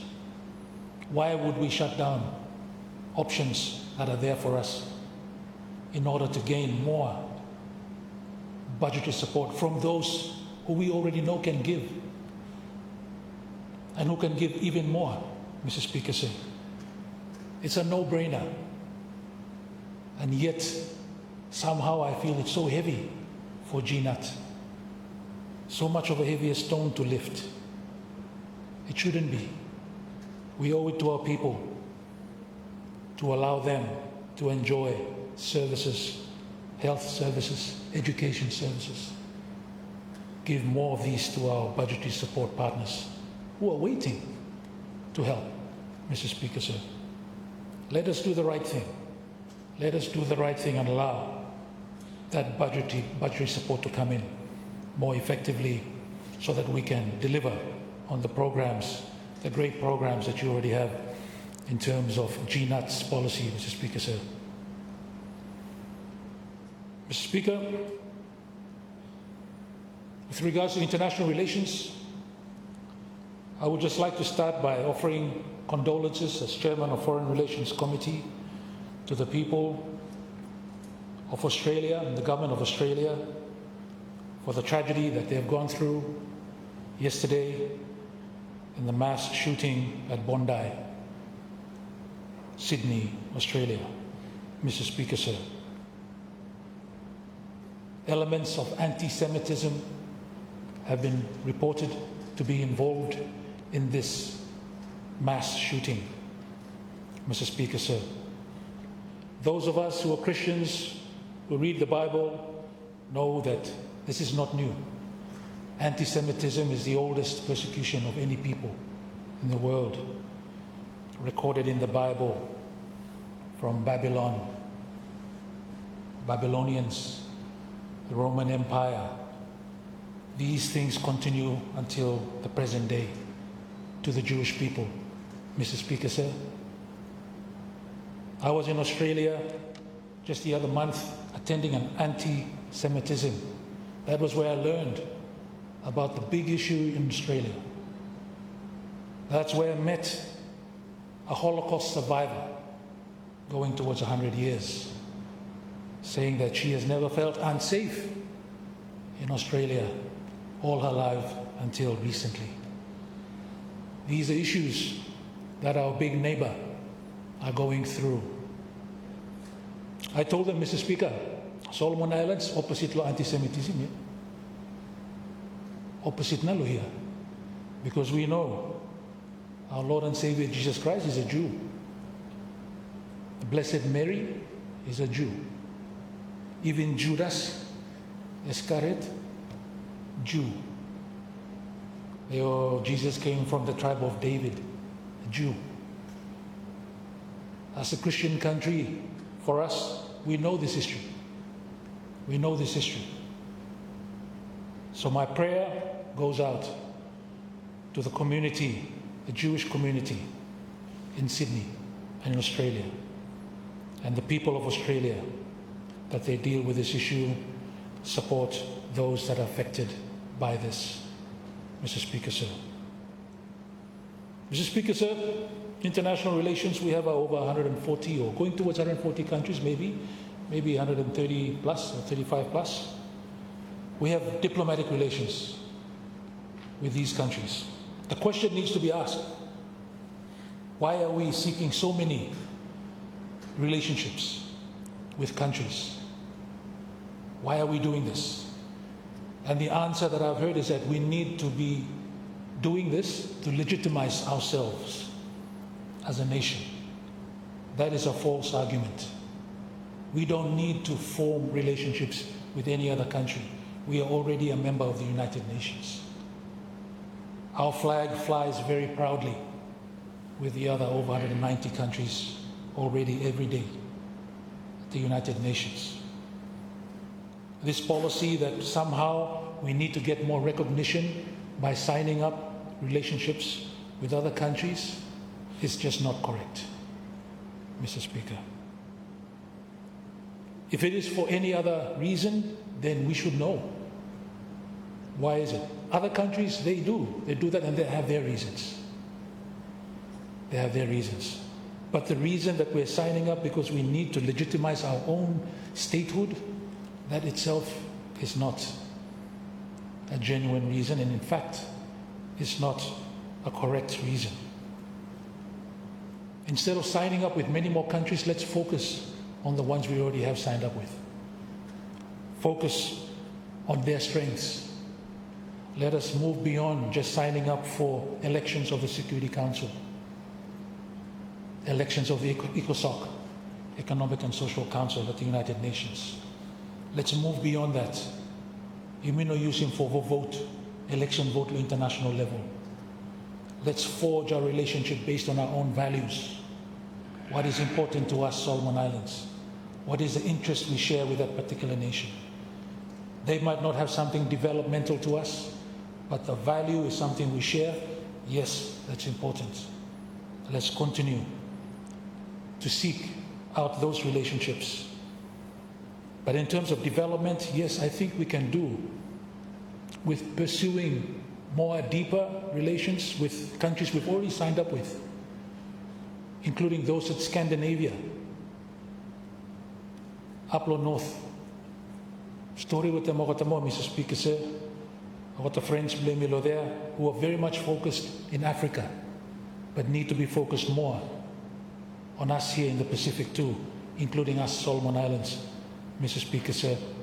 And they will not come unless we have to pursue them. Mr. Speaker, sir, we have to pursue. We have to talk with them. It's very important for us to work together in terms of what they can bring to the table and what we can also offer. Many times, Mr. Speaker, sir, a lot of our partners are just looking for a reliable partner, someone that they can count on, Mr. Speaker, sir. So when it comes to elections of the Security Council, I would encourage GNAT to not leave those decisions until the last day. When you're in the hall, about to press the yes or no button to support or write, scribble on the ballot as to who you will be supporting, which country. Let us not play that game, Mr. Speaker, sir. Let us be upfront, let us be honest, let us be truthful, telling our partners. Many times there will be a couple of our partners contesting for one seat. Let us be frank. Even those that we won't be supporting will appreciate the fact that we tell them ahead. No good to me or them, like Nenego no more. Hope for a little bit with something like Kakamlo end, you hang on no more.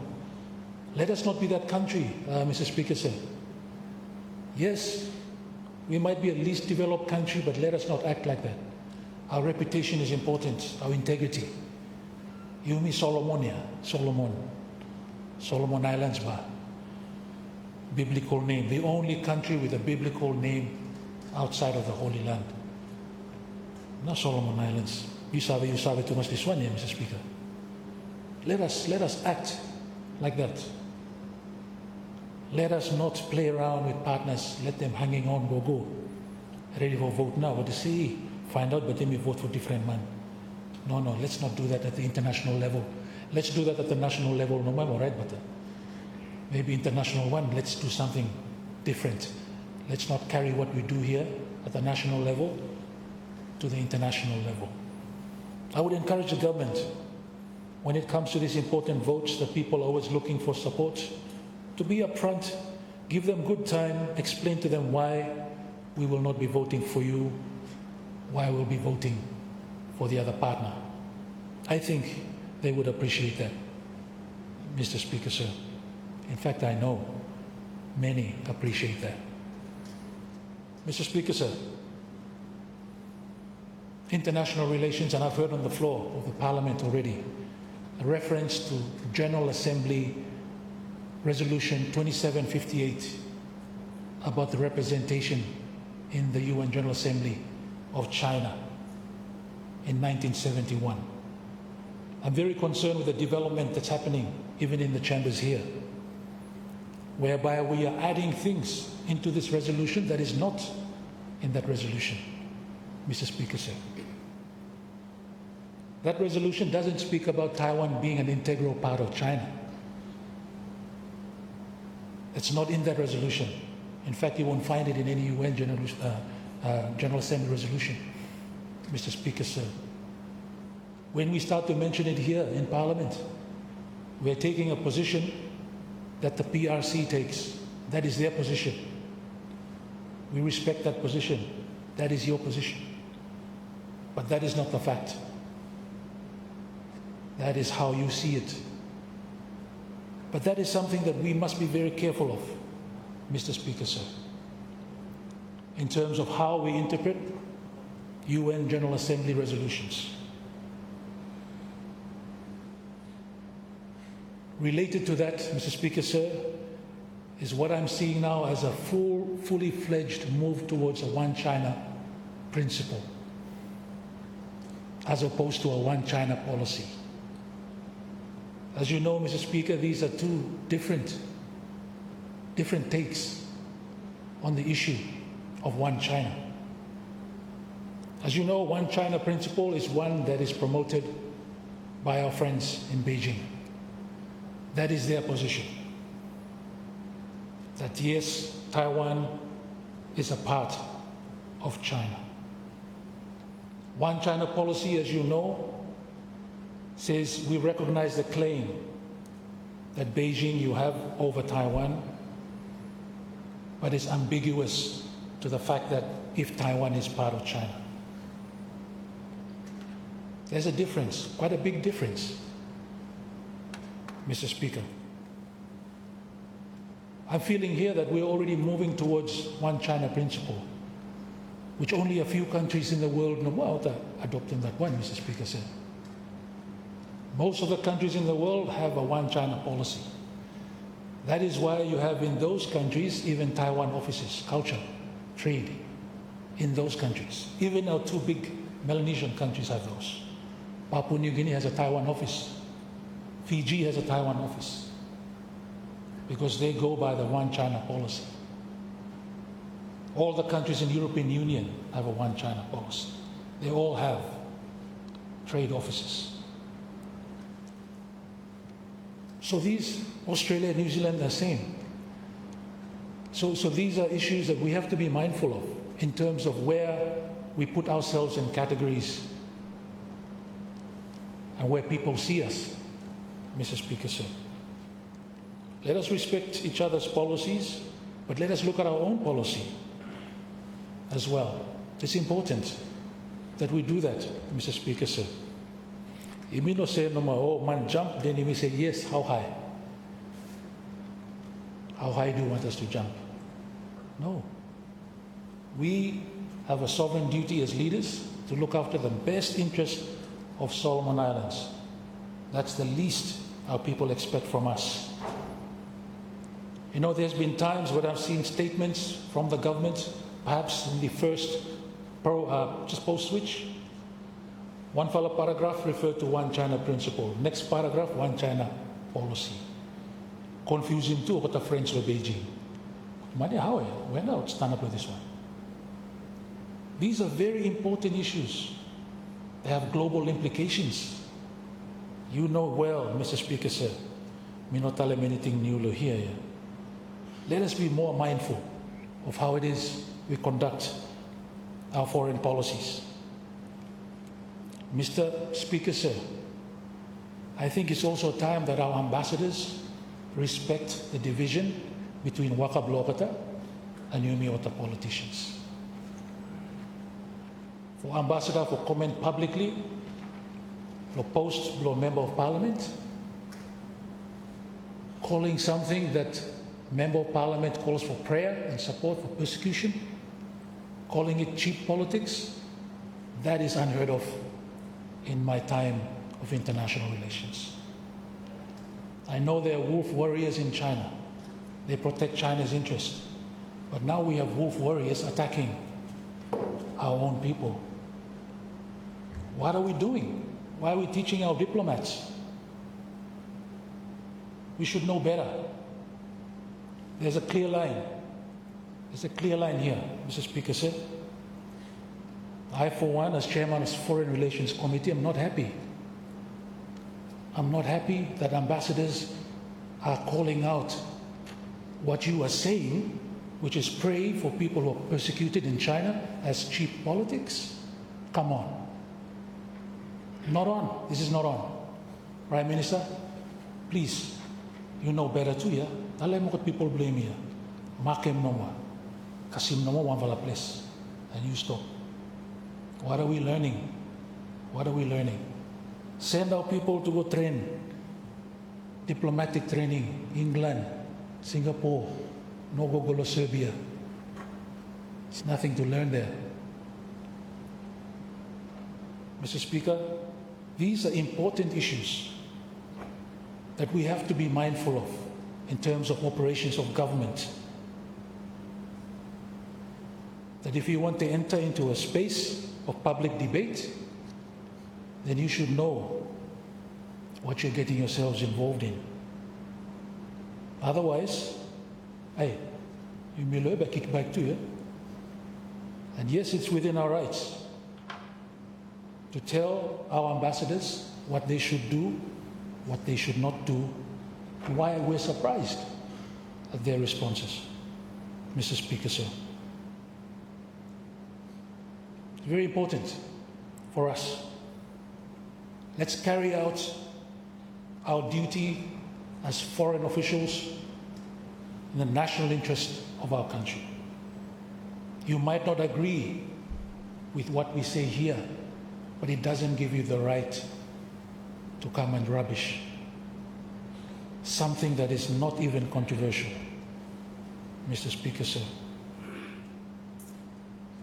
Mr. Speaker, when it comes to Parliament, I'm very much supportive, as many colleagues around here, for us to work next year for a calendar.